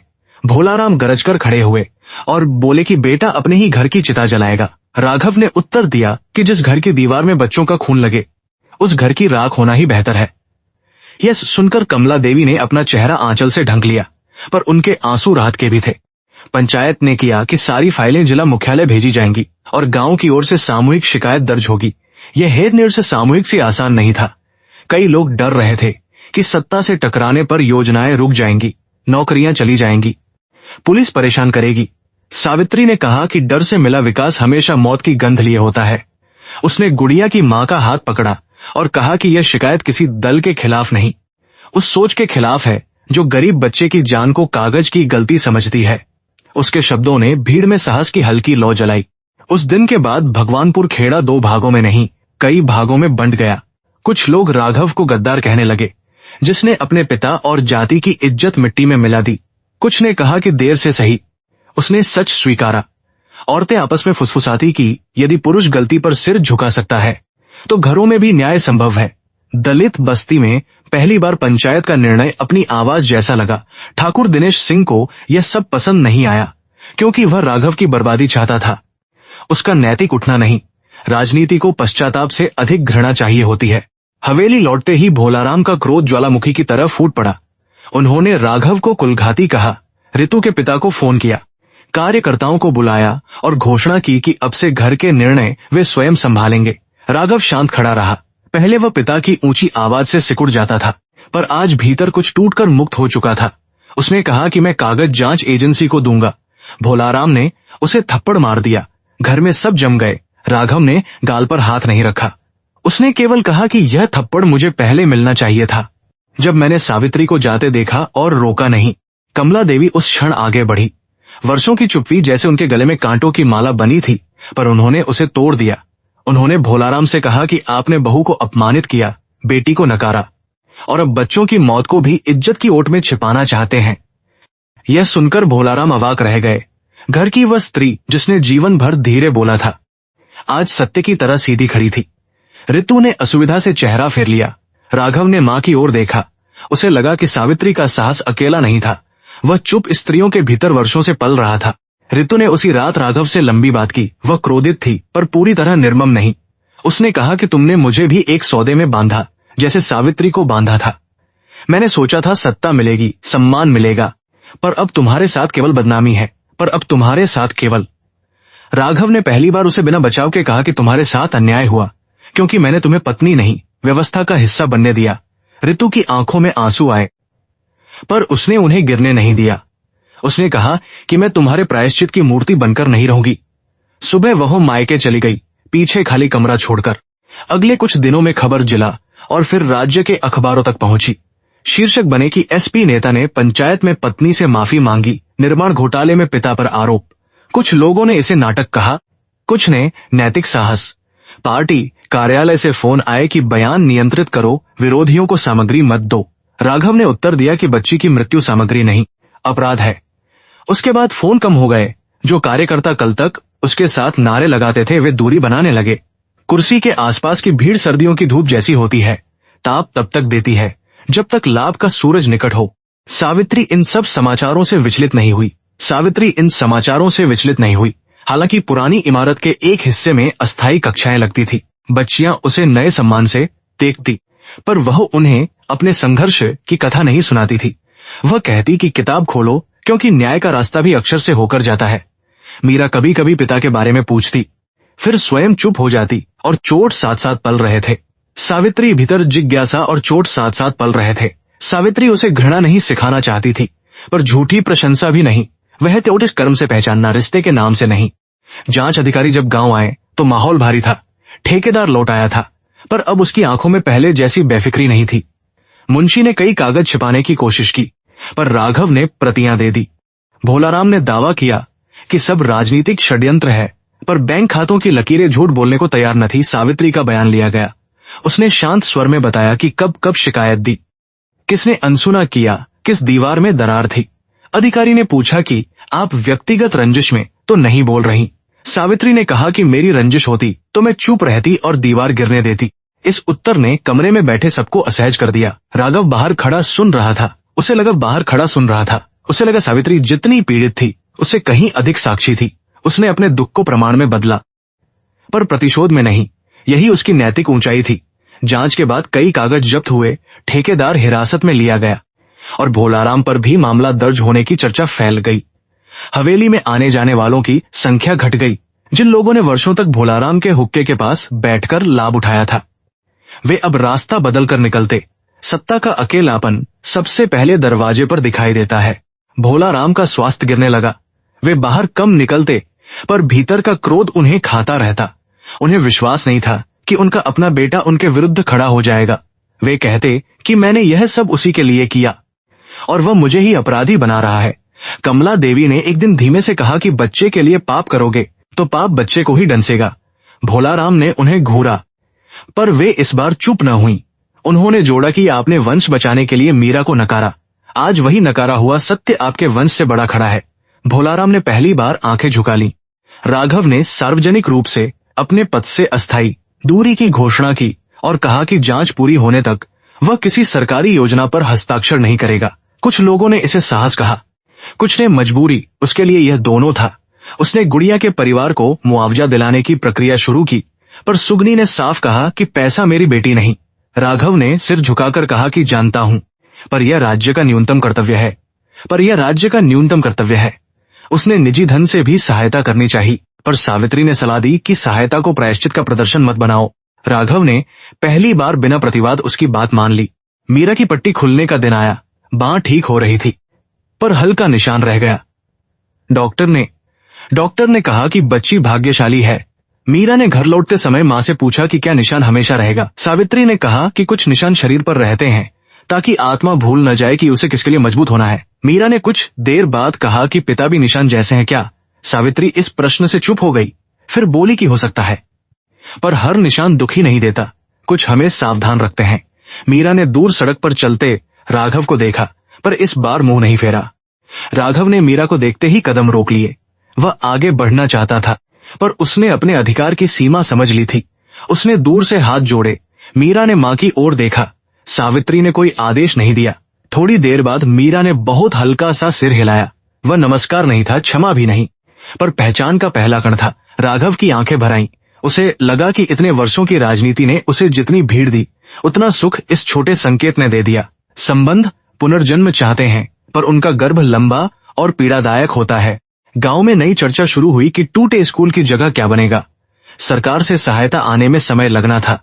कुछ लोग चाहते थे कि मामला शांत होने तक बच्चों को दूसरे गांव भेजा जाए।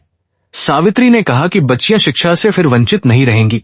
उसने मंदिर के आंगन, मस्जिद के पास की खाली चौपाल और दलित बस्ती के सामुदायिक शेड में अलग अलग कक्षाएं बांटने का प्रस्ताव रखा। पहले विरोध हुआ, फिर जरूरत ने दीवारें ढीली कर दी। पहली बार गांव की बच्चियां जाति और धर्म की सीमाओं से बाहर पड़ने लगी। यह व्यवस्था कठिन थी, पर उसमें एक नई सामाजिक सांस थी। नसीम चाचा ने अपनी सिलाई की दुकान शाम को कक्षा के लिए खोल दी। मंदिर के पुजारी ने बरामदा दिया। हालांकि कुछ लोगों ने आपत्ति की कि दलित बच्चियां वहां बैठेंगी।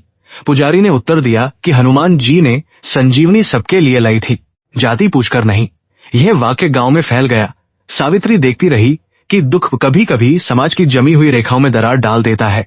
यदि गुड़िया जीवित होती तो शायद यह परिवर्तन अधिक सुंदर लगता। अब हर सुधार में उसकी अनुपस्थिति की छाया थी। फिर भी सावित्री ने समझा कि शोक को निष्फल छोड़ना मृतकों के साथ अन्याय है। राघव इन अस्थायी कक्षाओं में बिना प्रचार के सहयोग करने लगा। वह बेंच भिजवाता, किताबें खरीदता, पर अपना नाम कहीं नहीं लिखवाता। एक दिन सावित्री ने पूछा कि यह सब किस लिए। उसने कहा कि शायद देर से समझा हूं कि दान वह नहीं जो नाम पट्ट पर लिखा जाए। दान वह है जो किसी टूटे भरोसे की ईंट चुपचाप वापस रख दे। सावित्री ने उसकी ओर देखा। उसके भीतर पुराने प्रेम की राख में कोई चिंगारी नहीं, पर एक मनुष्य के बदलने की संभावना के प्रति सम्मान अवश्य जागा। उसने कहा कि ईंट रखो, पर नींव सच की होनी चाहिए। राघव ने कहा कि इस बार तुम ही देखना। जांच की प्रारंभिक रिपोर्ट आई तो दोष स्पष्ट था। घटिया सामग्री, फर्जी बिल, अनुमोदन में लापरवाही और राजनीतिक दबाव का उल्लेख था। भोलाराम का नाम सीधे आया। राघव का भी प्रशासनिक जिम्मेदारी में मामला अदालत तक जा सकता था। गांव में फिर हलचल हुई। ठाकुर दिनेश सिंह ने नए पोस्टर छपवाए, पर आश्चर्य यह था कि सभी लोग अब उसकी भाषा में नहीं बह रहे थे। कई कहते कि जिसने अपराध स्वीकार किया उसे दंड मिले, पर जो केवल लाश पर राजनीति करे उस पर भी भरोसा नहीं। यह परिवर्तन छोटा था, पर लोकतंत्र की असली शुरुआत शायद ऐसे ही होती है। राघव ने रिपोर्ट पढ़कर सावित्री को सूचना भेजी कि वह अदालत में सच बयान देगा। सावित्री ने केवल इतना उत्तर दिया कि सत्य को किसी के पक्ष में मत बोलना, सत्य के पक्ष में बोलना। यह वाक्य उसके लिए मार्गदर्शन बन गया। अदालत की तारीखों, पार्टी की नाराजगी, पिता की बीमारी, ऋतु की दूरी और बेटी की संकोची निगाहों के बीच उसका जीवन बिखर चुका था। फिर भी इस बिखराव में पहली बार उसे एक अजीब शांति मिली। झूठ से बना महल टूट रहा था, पर मलबे के बीच कहीं एक छोटा दिया जल रहा था। बरसात समाप्त होने लगी और खेतों में धान की हरियाली फैल गई। गांव धीरे धीरे अपनी दिनचर्या में लौटा, पर कुछ बदल चुका था। बरगद के नीचे अब औरतें भी बैठती। स्कूल की बात होती तो सुगनी की राय पूछी जाती, और बच्चों की इमारत को लेकर कोई कागज बिना पढ़े हस्ताक्षर नहीं करता। सावित्री जानती थी कि यह पूर्ण परिवर्तन नहीं, केवल आरंभ है। समाज सदियों की आदतें एक दुर्घटना से नहीं छोड़ता, पर एक सच कई पीढ़ियों तक कांटा बनकर चुप सकता है।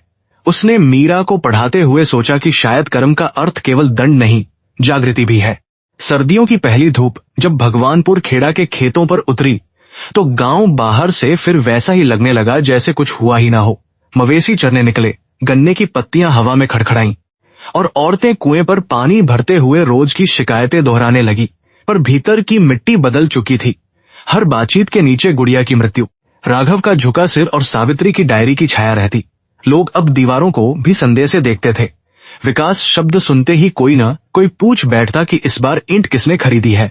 राघव ने अपने घर की ऊंची चौखटों से दूरी बना ली थी। वह हवेली में रहता तो था, पर जैसे किसी अदालत के बरामदे में ठहरा आरोपी रहता है। भोलाराम उससे कम बोलते, और बोलते भी तो ताने में। कमला देवी अब पहले से अधिक पूजा करती, पर उनकी प्रार्थनाएं बेटे की जीत के लिए नहीं, उसके मन की शांति के लिए थी। ऋतु मायके में थी और बीच बीच में कानूनी सलाह भेजती कि उसका नाम किसी मामले में न आए। रिश्ते जिन पर कभी राजनीति की मोहर लगी थी, संकट आते ही कागजों की तरह अलग अलग फाइलों में बंट गए। सावित्री ने अपने दिन फिर कक्षा मीरा और गांव की औरतों के बीच बांट दिए, पर अब उसके पास आने वाली स्त्रियों की बातें बदल गई थी। कोई कहती कि पति शराब पीकर मारता है, क्या पंचायत में बोल सकती हूँ। कोई कहती कि बेटी को 8वीं के बाद रोकना ठीक नहीं। कोई पूछती कि सरकारी कागज कैसे पढ़ें। सावित्री हर प्रश्न का उत्तर कानून की भाषा में नहीं, आत्मसम्मान की भाषा में देती। वह कहती कि आवाज उठाना घर तोड़ना नहीं होता, कभी कभी वही घर को पाप से बचाता है। उसके शब्द धीरे धीरे कई आंगनों की बंद खिड़कियों पर दस्तक बनने लगे। राघव को यह परिवर्तन दिखाई देता था। वह जब भी अस्थायी कक्षाओं के लिए किताबें भेजता, बच्चों के नामों की सूची मांगता, तो उसे सावित्री की लिखावट मिलती। अक्षर साफ, संतुलित और बिना शिकायत के होते। उसे लगता वह स्त्री जिसने उससे सब कुछ खोया अब भी समाज को देने की शक्ति रखती है। इसी से उसका अपराध और भारी हो जाता। एक दिन उसने नसीम चाचा से कहा कि मैं जो कर रहा हूँ क्या वह पर्याप्त है। चाचा ने सिलाई मशीन रोककर कहा कि बेटा, प्रायश्चित नदी जैसा होता है, उसमें उतरकर केवल पैर नहीं धोए जाते, धारा के साथ अपना अभिमान भी बहाना पड़ता है। उधर इमरी 7-10 साल रही होगी। उधर जिला राजनीति में नया समीकरण बन रहा था। पार्टी के लोग चाहते कुछ समय के लिए चुप रहे ताकि मामला ठंडा हो जाए, पर गांव में उसका चुप रहना अब संभव नहीं था। अदालत की तारीख निकट थी और प्रारंभिक रिपोर्ट के बाद राज्य स्तर पर भी दबाव बढ़ा था। ठाकुर दिनेश सिंह हर सभा में कहता कि यादवों ने बेटियों की कब्र पर राजनीति की है। यह सुनकर लोग क्रोधित तो होते, पर कुछ यह भी पूछते कि ठाकुर साहब के खेतों में मजदूरों की बेटियां किस हालत में काम करती हैं। सत्य जब एक दरवाजा खोलता है तो हवा कई कमरों में चली जाती है। भोलाराम ने अपने पुराने साथियों को बुलाकर आखिरी कोशिश की। उन्होंने कहा कि गवाह पलटवाए जा सकते हैं, कागजों की व्याख्या बदली जा सकती है और सावित्री को चरित्रहीन सिद्ध करने की पुरानी चाल अभी भी चल सकती है। यह सुनकर कमला देवी दरवाजे से भीतर चली आईं। उनके चेहरे पर वर्षों की लज्जा थी, पर आज वह लज्जा भय नहीं, प्रतिरोध बन गई थी। उन्होंने कहा कि जिस बहू ने आपके घर की इज्जत बचाने के लिए वर्षों तक चुप्पी रखी, आप उसी पर कीचड़ डालेंगे। भोलाराम ने उन्हें चुप रहने को कहा, पर इस बार घर की दीवारें भी मानो कमला के साथ खड़ी थी। राघव ने उसी रात पिता की योजना सुन ली। उसने पहली बार स्पष्ट कहा कि यदि सावित्री के विरुद्ध झूठ फैलाया गया तो वह स्वयं सार्वजनिक रूप से सब बताएगा। तलाक की मजबूरी, मीरा को नकारना, दूसरी शादी का सौदा, निर्माण घोटाला।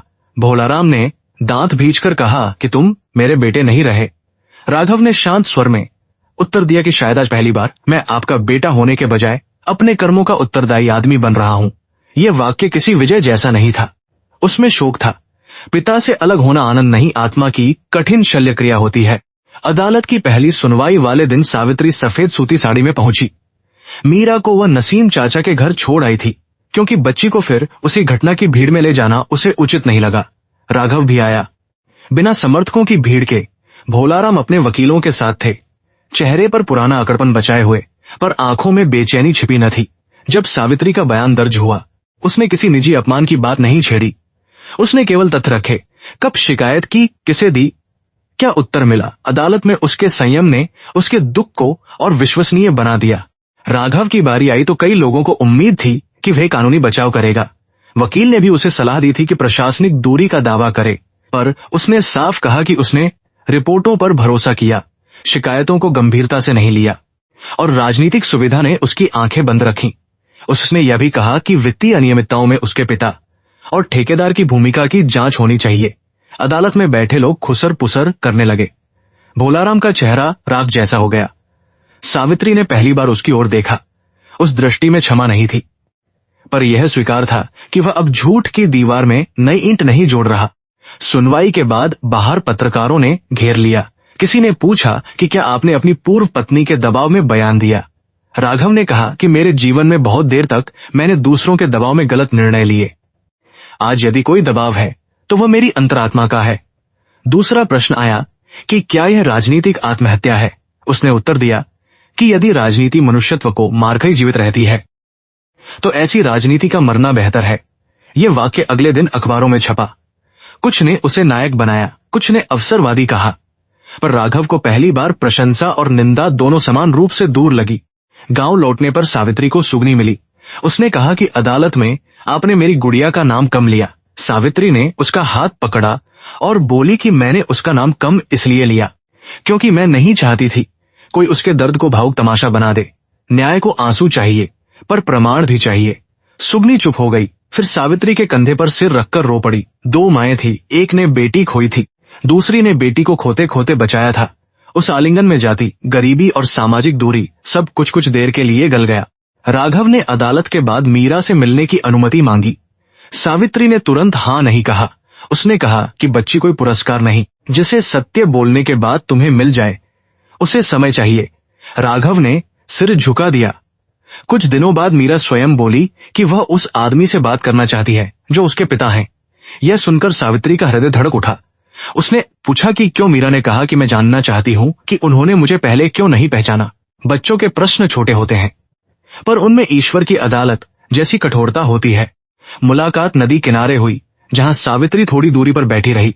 मीर ने सीधे पूछा कि आप मेरे जन्मदिन पर कभी क्यों नहीं आए। राघव ने कोई बहाना नहीं बनाया। उसने कहा कि मैं कायर था और मैंने दूसरों की इच्छाओं को अपने प्रेम से बड़ा मान लिया। मीरा ने पूछा कि क्या आपको बेटी पसंद नहीं थी। यह प्रश्न सुनकर राघव की आंखें भर आईं। उसने कहा कि मुझे बेटी से डराया गया और मैंने डर को सत्य मान लिया। यह मेरी गलती थी, तुम्हारी नहीं। मीरा देर तक पत्थर उठाकर पानी में फेंकती रही, फिर बोली कि माँ कहती हैं गलती मानने से आदमी छोटा नहीं होता, पर गलती करने से दर्द होता है। राघव ने कहा कि तुम्हें पूरा अधिकार मुझसे नाराज रहने का। उसके तू की ओर द्वितीय आधार है मुझसे नाराज रहने का। मीरी ओर देखा और बोली कि मैं अभी तय नहीं करूंगी। यह सुनकर सावित्री के भीतर एक अनकही राहत आई। वह नहीं चाहती थी कि बेटी नफरत में जिए, नहीं कि वह जल्दी क्षमा कर दे।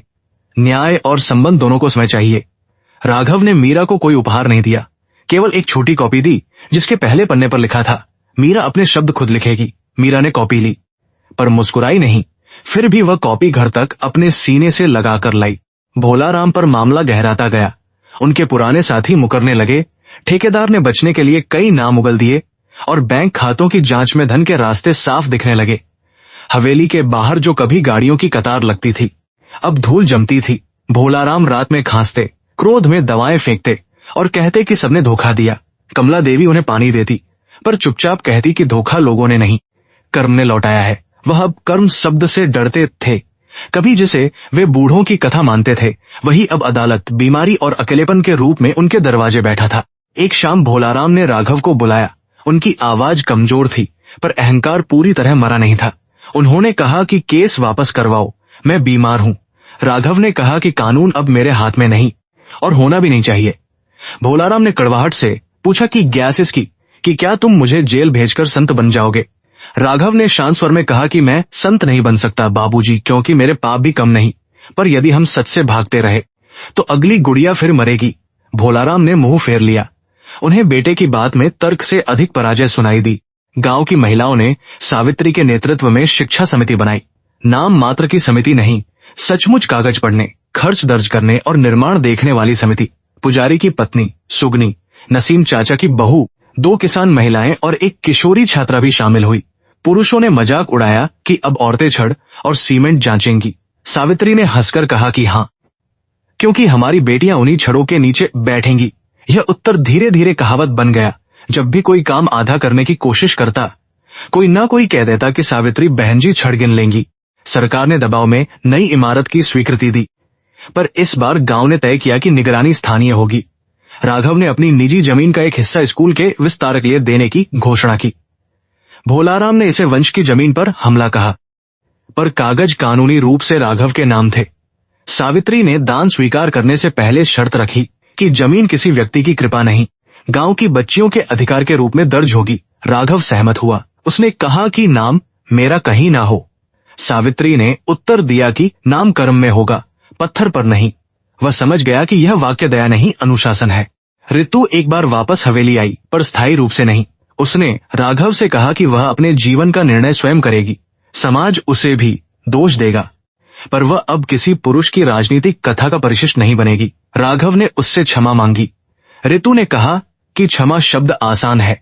जो स्त्रियां तुम्हारे जीवन में आईं, वे तुम्हारी महत्वाकांक्षा से घायल हुईं। अपने प्रायश्चित में उन्हें देवी मत बनाना, मनुष्य मानना। राघव ने इस बात को गंभीरता से सुना। उसे लगा कि स्त्री केवल त्याग की मूर्ति नहीं, वह अपना रास्ता चुनने वाली चेतना भी है। यह समझ उसे बहुत देर से मिली थी। नई इमारत की नींव रखने का दिन आया। इस बार कोई बड़ा नेता नहीं बुलाया गया। मंत्र भी हुए। कुरान की आयत भी नसीम चाचा ने श्रद्धा से पढ़ी और सुगनी ने पहली ईंट रखी। लोग चकित थे, पर किसी ने विरोध नहीं किया। सावित्री ने मीरा को आगे और कहा कि यह भवन उन सब बेटियों का है जिनके नाम कभी बैठक में नहीं लिए गए। राघव दूर खड़ा था, भीड़ में मिलकर। उसने ताली नहीं बजाई। उसके हाथ जुड़े रहे। उसे लगा कि पहली बार किसी निर्माण की नींव में सीमेंट से अधिक आंसू और सत्य मिलाया जा रहा है, इसलिए शायद यह टिकेगा। मीरा ने उस दिन अपनी कॉपी में लिखा कि स्कूल की पहली ईंट गुड़िया की मां ने रखी। उसने पन्ना सावित्री को दिखाया। सावित्री ने पढ़कर उसे गले लगा लिया। राघव ने दूर से देखा और समझा कि पिता होने की राह लंबी है। वह रक्त से शुरू हो सकती है, पर विश्वास पर ही चलती है। उसने मीरा से कुछ मांगना बंद कर दिया। वह केवल उपस्थित रहने लगा। कभी दवा लाना, कभी स्कूल की सूची बनाना, कभी बच्चों की किताबें बांटना। गांव ने भी धीरे धीरे उसके इस मौन श्रम को देखा। कुछ अविश्वास रहे, पर घृणा की तीक्ष्णता कम होने लगी। अदालत में भोलाराम की अग्रिम जमानत पर बहस हुई। उम्र और बीमारी के कारण उन्हें तत्काल जेल नहीं भेजा गया, पर मामला चलता रहा। पर यह राहत भी उनके लिए अपमान जैसी थी। वे कहते कि मेरा बेटा मुझे अपराधी कहलवाकर अब दया दिलवा रहा है। वह नेक कमला दी। जब मनुष्य अपराध करने को तैयार हो, भोलाराम चुप रहे। मनुष्य अपराध का नाम लेने को तैयार हो, भोलाराम चुप रहे। रात की टूटे स्कूल की दीवार से छोटी बच्चियां बाहर आ रही हैं और पूछ रही हैं कि दादा, हमने आपका क्या बिगाड़ा था। वे पसीने में जागे।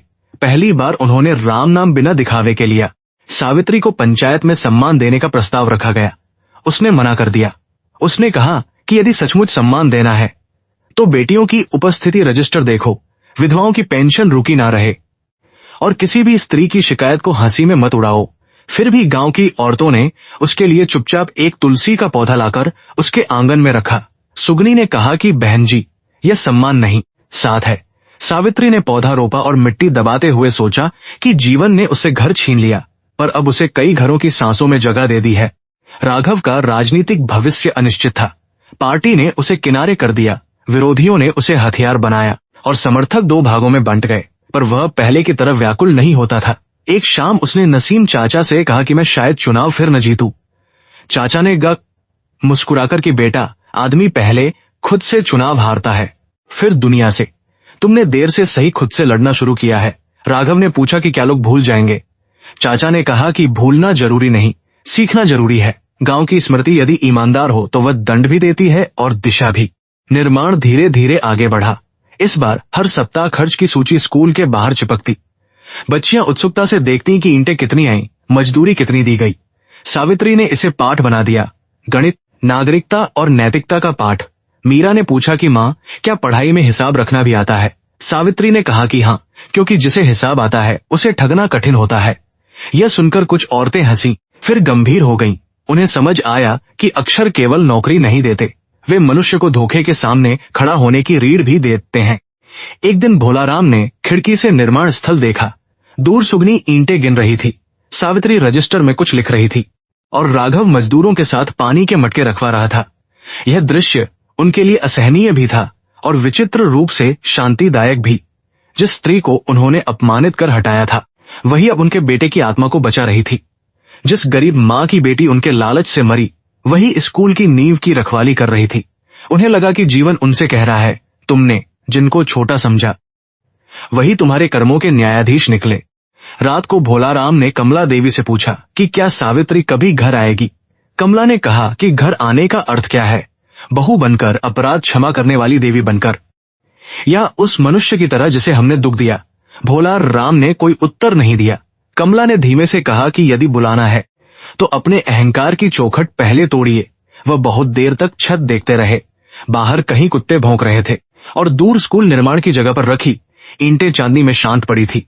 शायद पहली बार भोलाराम को समझ आया कि इमारतें बाहर से नहीं, भीतर से ढहती हैं।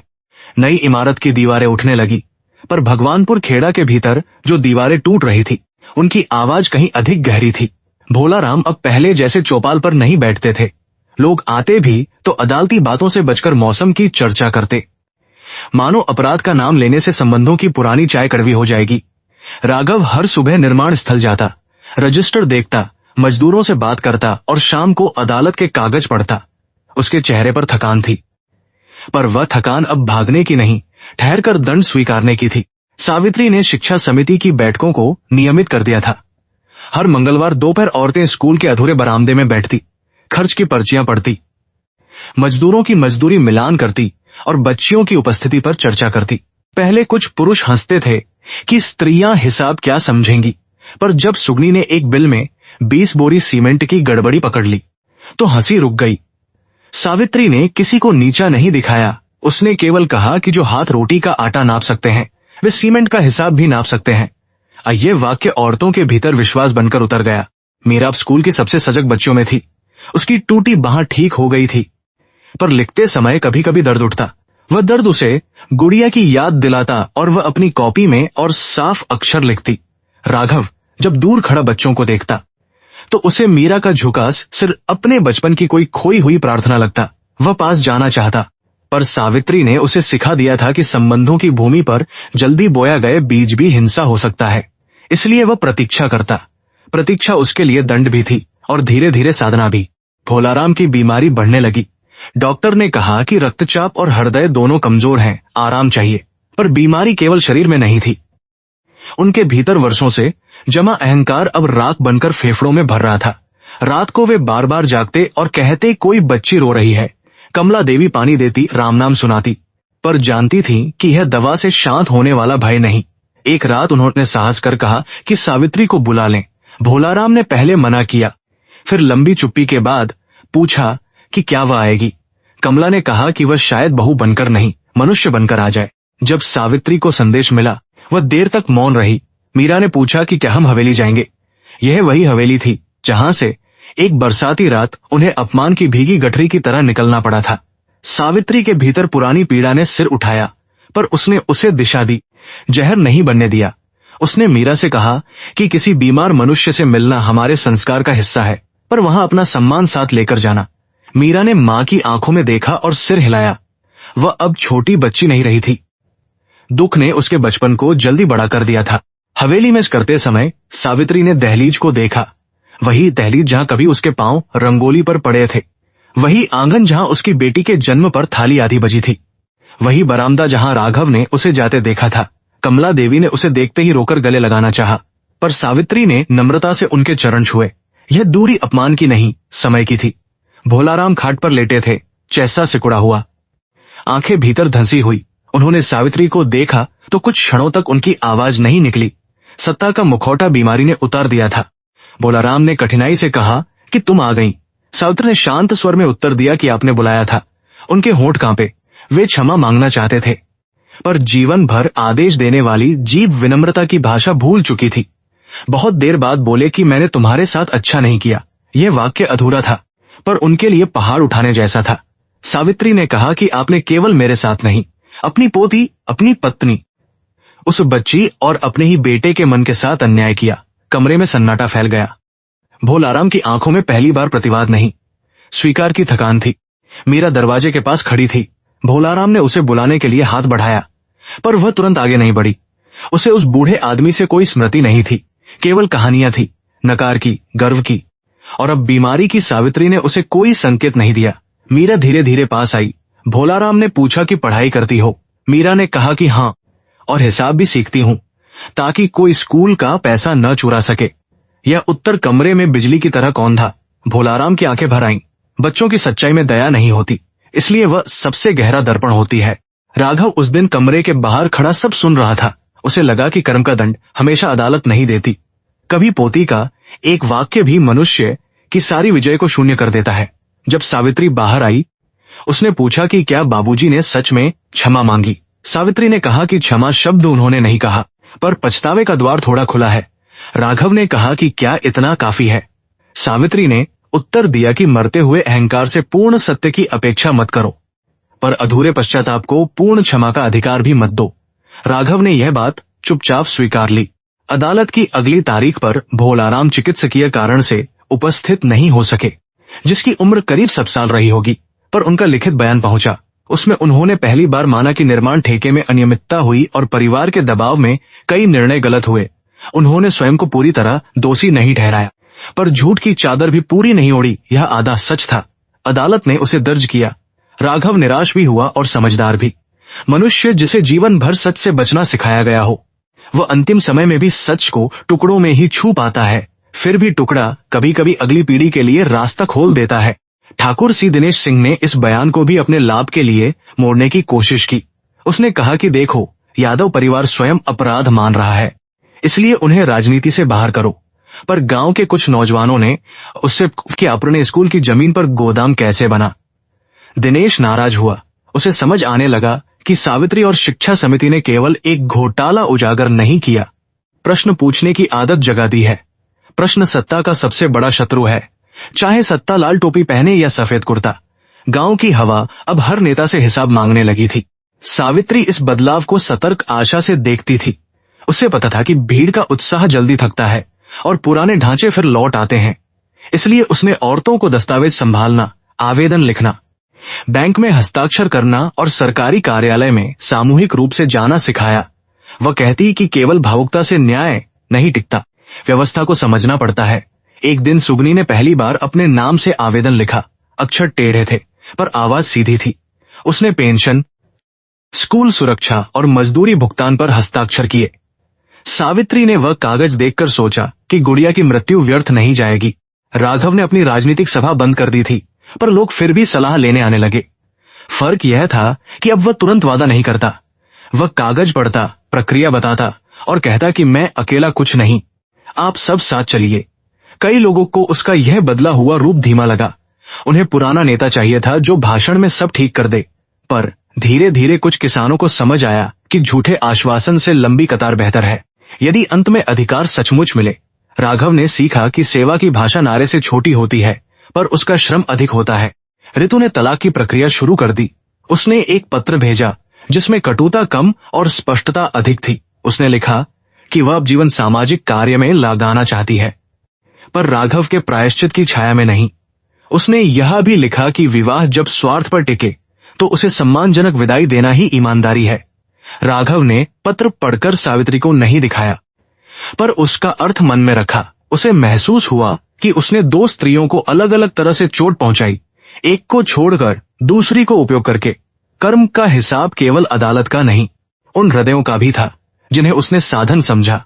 मीरा ने ऋतु के बारे में सुना तो मां से पूछा कि क्या वह बुरी थी। सावित्री ने कहा कि नहीं, कोई स्त्री केवल इसलिए बुरी नहीं होती कि वह हमारे दुख की कथा में दूसरे स्थान पर खड़ी। कई बार वो भी किसी और के निर्णय की कैदी होती है। कई बार वो भी किसी और के निर्णय। सावित्री चाहती थी कि उसकी बेटी दुनिया को काले सफेद रंग में न बांटे। पीड़ा मनुष्य को कठोर बना सकती है, पर यदि उसमें करुणा न बचे तो वह उसी अन्याय का दूसरा चेहरा बन जाती है जिससे वह लड़ रही थी। भोलाराम की हालत एक रात अचानक बिगड़ गई। डॉक्टर ने हाथ खड़े कर दिए और कहा कि परिवार को पास रहना चाहिए। हवेली में रिश्तेदार जमा हुए, पर उनमें से कई चेहरे पर शोक से अधिक जिज्ञासा लिए थे। कमला देवी ने सावित्री को फिर संदेश भेजा। राघव ने कहा कि मत बुलाइए यदि वह असहज हो।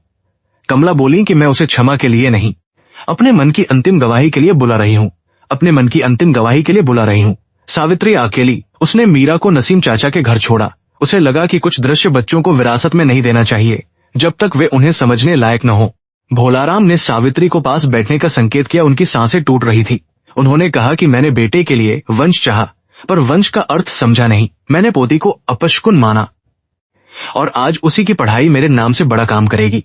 सावित्री की अनम हुई, पर वह स्थिर रही। भोलाराम ने आगे कहा कि यदि संभव हो तो मीरा से कहना दादा ने देर से पहचाना।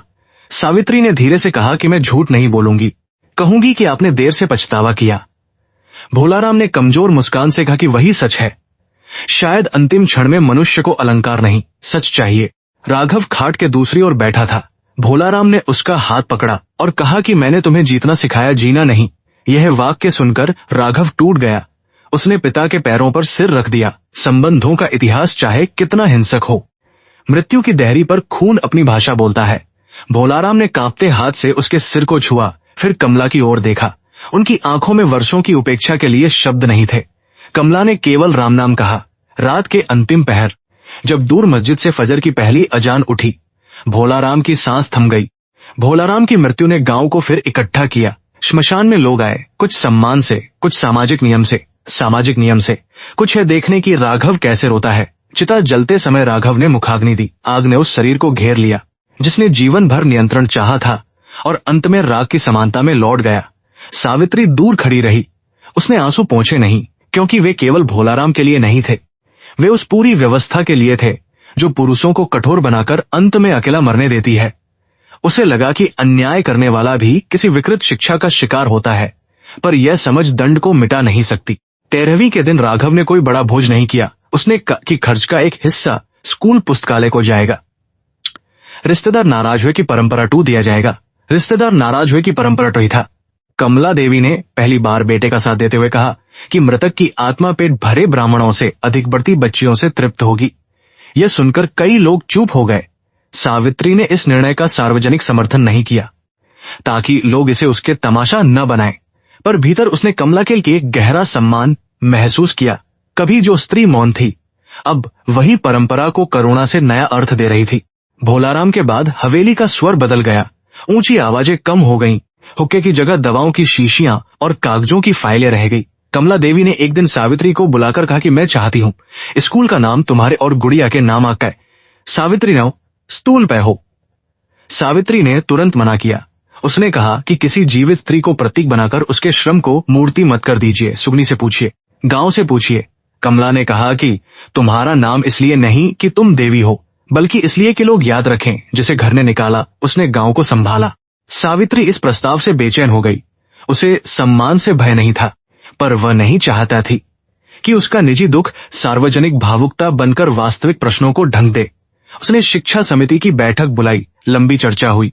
सुगनी ने कहा कि गुड़िया का नाम हो ताकि हर बच्ची जाने कि एक बच्ची की मौत ने हमें जगाया। नसीम चाचा ने कहा कि कमला का नाम भी होना चाहिए, क्योंकि चुप्पी से आवाज तक की यात्रा भी इतिहास है। अंततः तय हुआ कि स्कूल का नाम कमला सावित्री कन्या विद्यालय होगा और पुस्तकालय का नाम गुड़िया पाठक कक्ष रखा जाएगा। सावित्री ने विरोध नहीं किया, पर उसकी आंखों में विनम्र भारीपन था। राघव ने में अपनी कोई राय नहीं दी। उसने कहा अपनी कोई राय नहीं दी। उसने कहा कि निर्णय औरतों और गांव का है। यह सुनकर कई लोग मुस्कुराए। कुछ ने कहा कि नेता अब बहुत विनम्र हो गया है, पर राघव जानता था कि विनम्रता प्रदर्शन नहीं, नियंत्रण छोड़ने का अभ्यास है। पहले वह हर मंच का केंद्र बनना चाहता था, अब उसे किनारे खड़े रहना सीखना था। यह सीख आसान नहीं थी। कभी कभी भीतर पुरानी आदत सिर उठाती, चाहती कि लोग उसके परिवर्तन की प्रशंसा करें। फिर वह गुड़िया की चिता याद करता और अपने मन को डांटता कि प्रायश्चित को भी अहंकार का आहार मत बनने दो। मीरा ने स्कूल के नए नाम के बारे में सुना तो माँ से पूछा कि आपका नाम दीवार पर होगा। सावित्री ने कहा कि शायद होगा, पर नाम दीवार पर होने से मनुष्य बड़ा नहीं होता। मीरा ने पूछा कि फिर लोग नाम क्यों लिखते हैं। सावित्री ने उत्तर दिया कि ताकि आने वाले बच्चे पूछें कि ये लोग कौन थे और उत्तर में कोई कहानी सुनाई जाए, गलती की, साहस की और सुधार की। मीरा ने कहा कि मैं गुड़िया की कहानी सुनाऊंगी। सावित्री ने उसे गले लगा लिया। उस आलिंगन में माँ को लगा कि स्मृति यदि प्रेम से दी जाए तो वह बोझ नहीं, दीपक बनती है। निर्माण पूरा होने में अभी कुछ महीने थे, पर गांव की मानसिक यात्रा पहले ही लंबी हो चुकी थी। जिन पुरुषों ने कभी सावित्री को परित्यक्ता कहकर पुकारा था, वे अब अपनी बेटियों के प्रवेश फॉर्म भरवाने उसके पास आते। जो औरतें कभी डरती थी, वे अब पंचायत में बैठने लगी। राघव अदालत और समाज 19 साल रही होगी। दोनों के सामने अधूरा पर सच्चा खड़ा था। कमला देवी ने अपने जीवन के शेष दिनों को चुप्पी का प्रायश्चित बनाने के बजाय लड़कियों के भोजन कार्यक्रम में लगा दिया। और सावित्री, जिसने सब खोकर भी कटुता को अपना धर्म नहीं बनाया, अब भी सुबह सबसे पहले तुलसी को जल देती और प्रार्थना करती कि न्याय में करुणा बनी रहे। वसंत आने से पहले ही कमला सावित्री कन्या विद्यालय की इमारत पूरी खड़ी हो गई।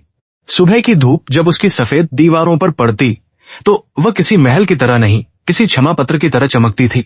बरामदे चौड़े थे, खिड़कियां नीची, ताकि छोटी बच्चियां बाहर नीम और अमरूद के पेड़ देख सकें, और प्रत्येक कमरे के बाहर खर्च की अंतिम सूची टंगी थी। सावित्री ने हर ईंट को केवल निर्माण सामग्री नहीं, एक वचन माना था। वह जानती थी कि यह भवन गुड़िया को वापस नहीं लाएगा, पर आने वाली गुड़ियाओं को बचा सकता है। उद्घाटन के लिए किसी मंत्री को बुलाने का प्रस्ताव आया, पर शिक्षा समिति ने मना कर दिया। सुगनी ने कहा कि जिन हाथों ने शोक की राख उठाई वही द्वार खोलेंगे। इसलिए तय हुआ कि विद्यालय का दरवाजा गांव की बच्चियां मिलकर खोलेंगी। राघव ने यह निर्णय सुनकर सिर झुका लिया। पहले वह ऐसी घटना को राजनीतिक अवसर समझता, अब उसे लगा कि मंच से अनुपस्थित रहना ही उसका सही स्थान है। गांव में कुछ लोग फिर भी कह रहे थे कि बड़े नेता आते तो अखबारों में नाम होता। सावित्री ने मुस्कुराकर कहा कि अखबार की स्याही से अधिक स्थायी बच्चियों की उपस्थिति होगी। उद्घाटन से एक रात पहले सावित्री सो नहीं सकी। वह दीपक के पास बैठी पुरानी डायरी पलटती रही। उसमें दरारों की तस्वीरें थी, शिकायतों की प्रतियां थी और रक्त से भीगी स्मृतियों की अदृश्य छाप थी। मीरा पास में सो रही थी।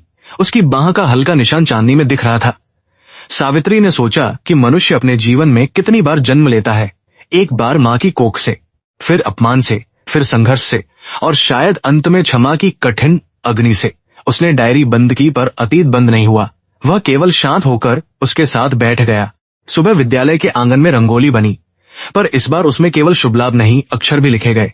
आ ई से लेकर ख ग तक रंगों में चमक रहे थे। मंदिर के पुजारी, मस्जिद के इमाम, दलित बस्ती की औरतें, यादव टोले के किसान, ठाकुरों के घरों की लड़कियां, सब किसी संकोची चमत्कार की तरह एक जगह इकट्ठा थे। नसीम चाचा ने अपने हाथ से सिले छोटे छोटे झंडे बांटे, जिन पर लिखा था कि बेटी पढ़ेगी, गांव जागेगा।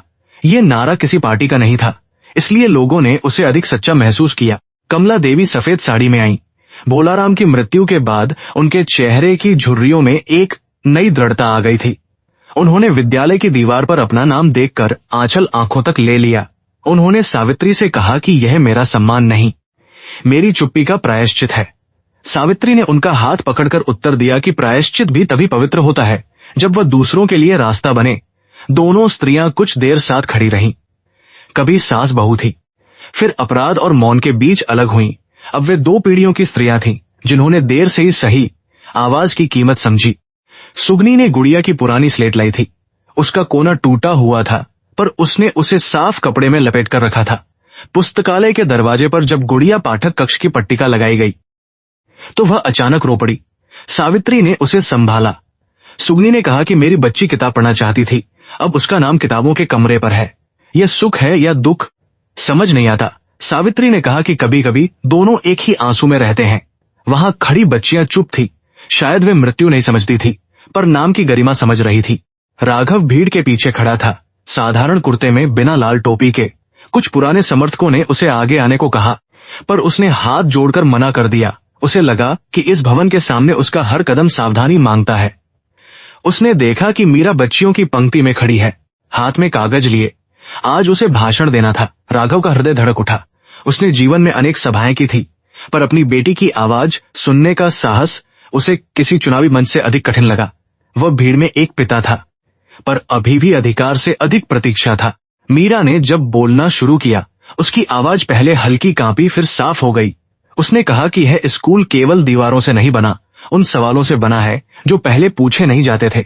उसने गुड़िया का नाम लिया, अपनी माँ का नाम लिया, कमला दादी का नाम लिया और कहा कि जब कोई बड़ा आदमी गलती करे तो बच्चियों को चुप नहीं रहना चाहिए। भीड़ में कई पुरुष सिर झुकाकर सुनते रहे। मीर ने अंत में कहा कि पिता होना जन्म देना नहीं, सत्य के साथ खड़ा होना है, और बेटी होना बोझ नहीं, भविष्य होना है। राघव की आंखों से आंसू बहे निकले। वह उन्हें छिपा नहीं पाया और इस बार उसने छिपाने की कोशिश भी नहीं की। मीरा ने बोलकर कागज मोड़ा और मां की ओर देखा। सावित्री की आंखें गर्व से भीगी थी। राघव ने महसूस किया कि जिस बेटी को उसने कभी राजनीतिक डर के कारण दूर किया, वही आज गांव को नैतिक साहस सिखा रही है। कर्म ने उसे दंड भी दिया था और दर्पण भी। वह सोच रहा था कि यदि उस समय उसने मीरा को गोद में उठाकर दुनिया से कहा होता कि यह मेरी संतान है, तो कितनी जिंदगियां शायद अलग दिशा लेती। विद्यालय का दरवाजा बच्चियों ने मिलकर खोला। अंदर कमरों में नई बेंचें थी, काली पट्टियां थी, मानचित्र थे और दीवारों पर हाथ से लिखे वाक्य थे। सत्य से बड़ा कोई कुल नहीं, शिक्षा से बड़ी कोई दहेज नहीं, और सम्मान बिना न्याय अधूरा है। सावित्री ने प्रत्येक कमरे में जाकर दीप जलाया। उसने कोई लंबा भाषण नहीं दिया, बस कहा कि यह स्थान डर से मुक्त रहे, झूठ से मुक्त रहे, और हर बच्ची यहाँ अपना नाम ऐसे लिखे जैसे अपनी नियति लिख रही हो। बच्चियों ने तालियां बजाईं। उस ध्वनि में किसी राजनीतिक रैली का शोर नहीं, नई सुबह की धड़कन थी। और कार्यक्रम के बाद राघव सावित्री के पास आया। उसने दूरी बनाए रखी, जैसे कोई तीर्थ के जल के पास खड़ा हो और उसे मैला करने से डरे। उसने कहा कि आज यदि तुम अनुमति दो तो मैं गुड़िया के कमरे में कुछ किताबें रखना चाहता हूँ। सावित्री ने उसकी ओर देखा। वर्षों पहले वह इसी आदमी से प्रेम करती थी, फिर उसी से टूट गई, फिर उसके पश्चाताप की साक्षी बनी। उसने शांत स्वर में कहा कि किताबें रखो, पर उन्हें दान मत कहना। यह उस ऋण की छोटी किस्त है जिसे पूरा कोई जीवन नहीं चुका सकता। राघव ने सिर झुकाकर कहा कि मैं जानता हूँ। मीरा दूर से यह दृश्य साल रही होगी। उसके भीतर पिता के लिए जगह पूरी नहीं बनी थी, पर खाली भी नहीं रही थी। उसने माँ से बाद में पूछा कि क्या कोई आदमी सचमुच बदल सकता है। सावित्री ने कहा कि बदलना कठिन है, क्योंकि उसे अपने ही पुराने रूप की चिता जलानी पड़ती है, पर यदि वह जलने से भागे नहीं तो शायद हाँ। मीरा ने पूछा कि क्या हमें उन्हें माफ कर देना चाहिए। सावित्री ने उत्तर दिया कि क्षमा कोई आदेश नहीं बेटी, जब मन न्याय और स्मृति दोनों को साथ रखकर हल्का हो जाए तब क्षमा अपने आप बाती है। उसे जल्दी मत बुलाना। कुछ महीनों बाद अदालत ने निर्णय दिया। ठेकेदार और संबंधित अधिकारियों पर कठोर दंड हुआ। भोलाराम का नाम मृत्यु के कारण प्रक्रिया से अलग हुआ, पर उनके अपराध का उल्लेख आदेश में दर्ज रहा। राघव को प्रशासनिक लापरवाही और अनुमोदन में दोषी मानते हुए पद से अयोग्यता की अवधि और आर्थिक दंड दिया गया। कई लोगों ने कहा कि बच गया, कई ने कहा कि गिर गया। राघव ने कोई अपील नहीं की। उसने आदेश पढ़कर सावित्री को सूचना भेजी कि न्याय पूर्ण नहीं पर दर्ज हो गया। सावित्री ने उत्तर दिया कि दर्ज सत्य भी आने वाली पीढ़ियों का सहारा होता है। राघव ने राजनीति की दौड़ से हटकर गांव में विधिक सहायता और पारदर्शी पंचायत कार्यों में समय देना शुरू किया। लोग अब भी उसे नेताजी कहते, पर वह हर बार कहता कि नाम से पहले काम देखो। कुछ पुराने कार्यकर्ता उससे दूर रहे, क्योंकि उन्हें उसमें लाभ नहीं दिखता था। कुछ नौजवान उसके पास सीखने आए कि दस्तावेज कैसे पढ़ें, टेंडर कैसे जांचें और अधिकारी को जवाबदेह कैसे बनाएं। राघव को समझ आया कि सत्ता छोड़ने के बाद भी सेवा संभव है, बल्कि कभी कभी अधिक सच्ची होती है। कुर्सी मनुष्य को ऊंचा दिखाती है, पश्चाताप उसे भीतर से खड़ा होना सिखाता है। ऋतु ने शहर में महिलाओं के लिए राजनीतिक प्रशिक्षण केंद्र शुरू किया। उसने सावित्री को एक पत्र लिखा जिसमें उसने कहा कि हम दोनों अलग रास्तों की यात्री हैं, पर एक ही व्यवस्था से घायल रही होगी, पर एक ही व्यवस्था से घायल हुई स्त्रियां हैं। सावित्री ने पत्र पढ़कर लंबे समय तक सोचा। उसने उत्तर में लिखा कि जीवन ने हमें प्रतिद्वंद्वी नहीं बनाया, पुरुषों की महत्वाकांक्षा ने हमें वैसा दिखाया। तुम अपना काम करो, मैं अपना करूंगी। शायद हमारी बेटियां एक दूसरे को बिना भय पहचानेंगी। यह पत्र भेजते समय सावित्री ने महसूस किया कि क्षमा केवल पुरुषों के लिए नहीं, स्त्रियों के बीच भी आवश्यक है। कमला देवी अब विद्यालय में प्रतिदिन आती। वे बच्चियों को भोजन परोसती, कभी कभी कहानियां सुनाती जिनमें राजकुमारी बचाए जाने की प्रतीक्षा नहीं करती। स्वयं रास्ता खोजती। बच्चियां उन्हें कमला दादी कहती, जिसकी उन्हें करीब कमला दादी कहती। मीरा ने मासूम गंभीर जन्म पर थाली बजानी चाहिए थी। मीरा ने मासूम गंभीरता से पूछा कि अब बजाएंगी। अगले दिन कमला सचमुच पीतल की थाली लाई और विद्यालय के आंगन में धीरे धीरे बजाई। कोई उत्सव नहीं था, फिर भी सब समझ गए। वह ध्वनि देर से आई स्वीकृति थी, और देर से आई स्वीकृति भी कभी कभी आत्मा के टूटे हिस्से जोड़ देती है। सावित्री ने वह दृश्य देखा तो उसके भीतर वर्षों की जमी पर पिघलने लगी। उसे याद आया कि मीरा के जन्म पर कैसी ठंडी चुप्पी थी, कैसे भोलाराम ने अगली बार बेटे की बात कही थी, कैसे राघव ने अपनी खुशी को पिता की निराशा के पीछे छिपा लिया था। आज वही बेटी विद्यालय के आंगन में खड़ी थी और उसकी दादी उसके जन्म का विलंबित उत्सव मना रही थी। समय वापस नहीं आया, पर उसने एक वृत्त पूरा किया। सावित्री ने समझा कि जीवन की मरम्मत नई दीवार बनाने जैसी नहीं होती। पुरानी दरारें दिखती रहती हैं, पर उनमें से प्रकाश भी आ सकता है। मीरा बड़ी होकर डॉक्टर बनना चाहती थी, फिर कभी कहती कि वकील बनेगी, ताकि कोई गरीब माँ अदालत में अकेली न खड़ी हो। वह सावित्री हर बार मुस्कुरा देती। वह उसे किसी सपने में बांधना नहीं चाहती थी। राघव कभी कभी उसके लिए किताबें लाता, पर पहले सावित्री से पूछता। धीरे धीरे मीरा ने उससे पढ़ाई पर चर्चा शुरू की। एक दिन उसने उसे पिता कहकर नहीं, पापा कह दिया, फिर स्वयं चुप हो गई। राघव की आंखें भर आईं, पर उसने उस शब्द पर अधिकार नहीं जताया। उसने केवल कहा कि धन्यवाद। मीरा ने कहा कि इसके लिए धन्यवाद नहीं कहते, इसके योग्य बनते हैं। सावित्री और राघव के संबंध को लेकर गांव में अनेक कल्पनाएं उठी। कुछ लोग चाहते थे कि दोनों फिर साथ रहें, ताकि कहानी सुखांत हो जाए। कुछ कहते कि स्त्री का अंतिम धर्म पति के पास लौटना है। सावित्री ने एक बैठक में स्पष्ट कहा कि क्षमा का अर्थ पुनर्विवाह नहीं, और सम्मान का अर्थ स्त्री की इच्छा को मानना है। राघव ने सार्वजनिक रूप से उसका समर्थन किया। उसने कहा कि मैंने जीवन में एक बार उसकी उसी को कुचला था। अब जो भी निर्णय होगा वह उसका होगा। गांव के कई पुरुषों को यह बात भारी लगी, पर कई स्त्रियों ने पहली बार राहत से सांस ली। सावित्री ने अकेले रहना चुना, पर अकेलापन नहीं। उसका घर बच्चियों, किताबों, मीरा की हंसी, कमला की कहानियों और गांव की स्त्रियों की आवाजों से भर गया। राघव उनके जीवन में एक जिम्मेदार उपस्थिति बना, पर स्वामित्व नहीं। यह व्यवस्था समाज की पारंपरिक समझ से बाहर थी, पर धीरे धीरे लोग अभ्यस्त हुए। सावित्री ने अपने भीतर पूछा कि क्या वह राघव से अब भी प्रेम करती है। उत्तर सीधा नहीं था। पुराने प्रेम की राख में करुणा थी, स्मृति थी और एक शांत दूरी थी। उसने जाना कि हर प्रेम का अंतिम रूप साथ रहना नहीं होता। कभी वह दूसरे को मनुष्य बनते देखने की प्रार्थना बन जाता है। वर्षों बाद कमला सावित्री विद्यालय से पहली लड़कियों की 10वीं कक्षा पास हुई। उनमें सुगनी की भतीजी, नसीम चाचा की पोती, ठाकुर टोले की एक लड़की और दलित बस्ती की 3 बच्चियां थी। परिणाम वाले दिन गांव में फिर थाली बजी। इस बार हर घर में सावित्री ने प्रमाण पत्र बांटे। राघव पीछे खड़ा रहा। कमला देवी ने बच्चियों को गुड़ खिलाया। गुड़िया पाठक कक्ष में उस दिन दिया जलाया गया। सुगनी ने कहा कि मेरी बेटी पढ़ न सकी, पर उसकी बहनें पढ़ रही हैं। सावित्री ने उत्तर दिया कि यही स्मृति का सच्चा प्रसाद है। राघव को एक छोटे नगर से फिर चुनाव लड़ने का प्रस्ताव मिला।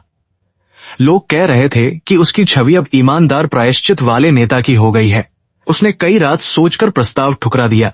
उसने कहा कि मैं राजनीति से भाग नहीं रहा, पर अभी मुझे पद नहीं, प्रक्रिया पर काम करना है। शायद कभी लौटूं, पर तब जब जीत की भूख सेवा पर भारी न पड़े। यह सुनकर कुछ ने उसे मूर्ख कहा। नसीम चाचा ने हंसकर कहा कि पहली बार सही मूर्खता की है। राघव ने महसूस किया कि हार मानना और लोभ छोड़ना अलग बातें हैं। उसने लोभ छोड़ने का अभ्यास चुना। नसीम चाचा बहुत बूढ़े हो चले थे। एक शाम उन्होंने सावित्री, राघव और मीरा को दुकान पर बुलाया। सिलाई मशीन के पास बैठकर उन्होंने कहा कि यह गांव बहुत रोया, उस पर रोने से यदि आंख साफ हो जाए तो आंसू व्यर्थ नहीं जाते। उन्होंने मीरा को अपनी पुरानी कैंची दी और कहा कि इससे कपड़ा नहीं, झूठ की गांठ काटना। सब हंस पड़े, पर उनकी आवाज में विदाई की थकान थी। कुछ ही महीनों बाद वे शांत चले गए। उनकी दुकान विद्यालय की शाम की पाठशाला बन गई। दरवाजे पर लिखा गया, नसीम चाचा अध्ययन केंद्र। गांव ने एक और स्मृति को सेवा में बदल दिया। सावित्री ने अपने जीवन की कथा कभी पुस्तक में नहीं लिखी, पर उसके विद्यार्थी उसे कहानियों में बांटते रहे। वे कहते कि एक स्त्री थी जिसे घर से निकाला गया, पर उसने पूरे गांव को घर बना लिया। एक आदमी था जो सत्ता में अंधा हुआ, फिर बेटी की चोट से जागा। एक बूढ़ा था जिसने देर से पछतावा किया। एक माँ थी जिसकी बच्ची चली गई, पर उसने स्कूल की पहली ईंट रखी। इन कहानियों में कोई पूर्ण देवता नहीं था, कोई पूर्ण खलनायक नहीं। सब मनुष्य थे, और शायद इसी कारण कहानी सच लगती थी। एक वर्ष विद्यालय के वार्षिक दिवस पर मीरा ने नाटक लिखा। उसमें एक राजा अपनी बेटी को राज्य से निकाल देता है, फिर राज्य की दीवारें गिरने लगती हैं। बेटी लौटकर दीवारें बनाती है, पर सिंहासन नहीं लेती। अंतिम दृश्य में राजा अपना मुकुट उतारकर जनता के चरणों में रखता है। लोग नाटक देखकर समझ गए कि कथा किसकी छाया लिए है। राघव भी दर्शकों में बैठा था। नाटक के बाद मीरा ने उसे देखा और मुस्कुराई। वह मुस्कान क्षमा की घोषणा नहीं, पर एक गहरी स्वीकृति थी। राघव ने मन ही मन कहा कि ईश्वर, अब मुझे इस मुस्कान के योग्य बनाए रखना। सावित्री ने उस रात तुलसी के पास दीप जलाया। सावित्री ने उस रात की उसे पीली रोशनी झर रही थी। उसे दूर विद्यालय की खिड़कियों से पीली रोशनी याद आया। विदाई, तलाक, बारिश, मलबा, पंचायत, झुका हुआ सिर, भोलाराम का अंतिम पछतावा, कमला की थाली, मीरा का भाषण, सब एक लंबी नदी की तरह भीतर बहने लगा। उसने जाना कि जीवन का न्याय हमेशा वैसा नहीं आता जैसा मन चाहता है। कभी वह दंड बनकर आता है, कभी अवसर, कभी नई पीढ़ी की आंखों में। कर्म केवल चोट लौटाता नहीं, वह चेतना भी लौटाता है। राघव उसी शाम विद्यालय के बाहर खड़ा था। दीवारसों के विद्यालय के बाहर खड़ा था। उसी ने सावित्री से कि मैंने तुम्हें खोकर जाना कि सम्मान प्रेम से भी छोट पहले आता है। सावित्री ने कहा कि मैंने तुम्हें से भी पहले आता है। सावित्री का जीवन पति की स्वीकृति से छोटा नहीं होता। दोनों कुछ देर मौन रहे। उनके बीच अब वह आग नहीं थी जो युवावस्था में थी, न वह राग जो तलाक के बाद थी। वहां एक शांत दीपक था जो दूरी से भी प्रकाश दे सकता था। मीरा ने भीतर से आवाज दी और दोनों ने एक साथ उसकी ओर देखा। गांव अब भी पूर्ण नहीं हुआ था। झगड़े होते, जाति के ताने उठते, राजनीति फिर चाले चलती और कई बार पुराने अहंकार सिर उठाते। पर अब हर अन्याय पहले जैसा निर्विघ्न नहीं गुजरता था। कोई न कोई बच्ची प्रश्न पूछ देती, कोई स्त्री रजिस्टर मांग लेती, कोई बूढ़ा कहता कि गुड़िया को याद करो। यही परिवर्तन था, पूर्ण क्रांति नहीं, पर चुप्पी की दीवार में स्थायी दरार। भगवानपुर खेड़ा ने सीखा कि जब एक पुरुष सचमुच सिर झुकाता है और एक स्त्री बदला नहीं, न्याय चुनती है, तो गांव की आत्मा कांपती है, फिर धीरे धीरे जागती है। कई साल बाद जब मीरा ने शहर के कॉलेज में प्रवेश लिया, पूरा गांव स्टेशन तक छोड़ने आया। सावित्री ने उसके बैग में तुलसी का पत्ता, गुड़िया पाठक कक्ष की छोटी तस्वीर और एक खाली डायरी रखी। राघव ने केवल इतना कहा कि अपने शब्द खुद लिखना, जैसे पहली कॉपी में लिखा था। मीरा ने उसके पैर छुए। राघव कांप गया। उसने उसे आशीर्वाद दिया, पर मन में जाना कि यह अधिकार उसे जन्म से नहीं, वर्षों की विनम्र प्रतीक्षा से मिला है। ट्रेन चली तो सावित्री की आंखें भीगी, पर उनमें भय नहीं था। बेटी जा रही थी, पर झुककर नहीं, सीधी रीढ़ के साथ। सावित्री लौटते समय विद्यालय के सामने रुकी। बच्चों की आवाजें भीतर से आ रही थी। कमला देवी बरामदे में बैठी दाल छांट रही थी। सुगनी रजिस्टर देख रही थी और राघव टूटी कुर्सी ठीक कर रहा था। यह दृश्य साधारण था, पर उसी में उसकी पूरी यात्रा का अर्थ छिपा था। कभी उसे लगा था कि उसका जीवन समाप्त हो गया जब वह मीरा को लेकर बारिश में निकली थी। आज वही जीवन अनेक जीवनों में फैल गया था। उसने आकाश की ओर देखा और धीरे से कहा कि कर्म, तू कठोर है, पर यदि मनुष्य सीख ले तो तू करुणामय भी है। संध्या को गांव के मंदिर में घंटी बजी, मस्जिद से अजान आई और विद्यालय की खिड़कियों से पढ़ती बच्चियों की सामूहिक आवाज निकली। तीनों ध्वनियां कुछ क्षणों के लिए एक साथ हवा में ठहर गईं। राघव ने बरगद की ओर देखा, जहां कभी उसने सावित्री के सामने सिर झुकाया था। उस दिन गांव चौंका था। आज वही झुकना स्मृति बनकर विनम्रता का पाठ दे रहा था। सावित्री ने तुलसी में जल डाला, कमला ने थाली समेटी, सुगनी ने गुड़िया की स्लेट साफ की। रात उतर आई, पर भगवानपुर खेड़ा में उस रात अंधेरा पहले जैसा गाढ़ा नहीं था।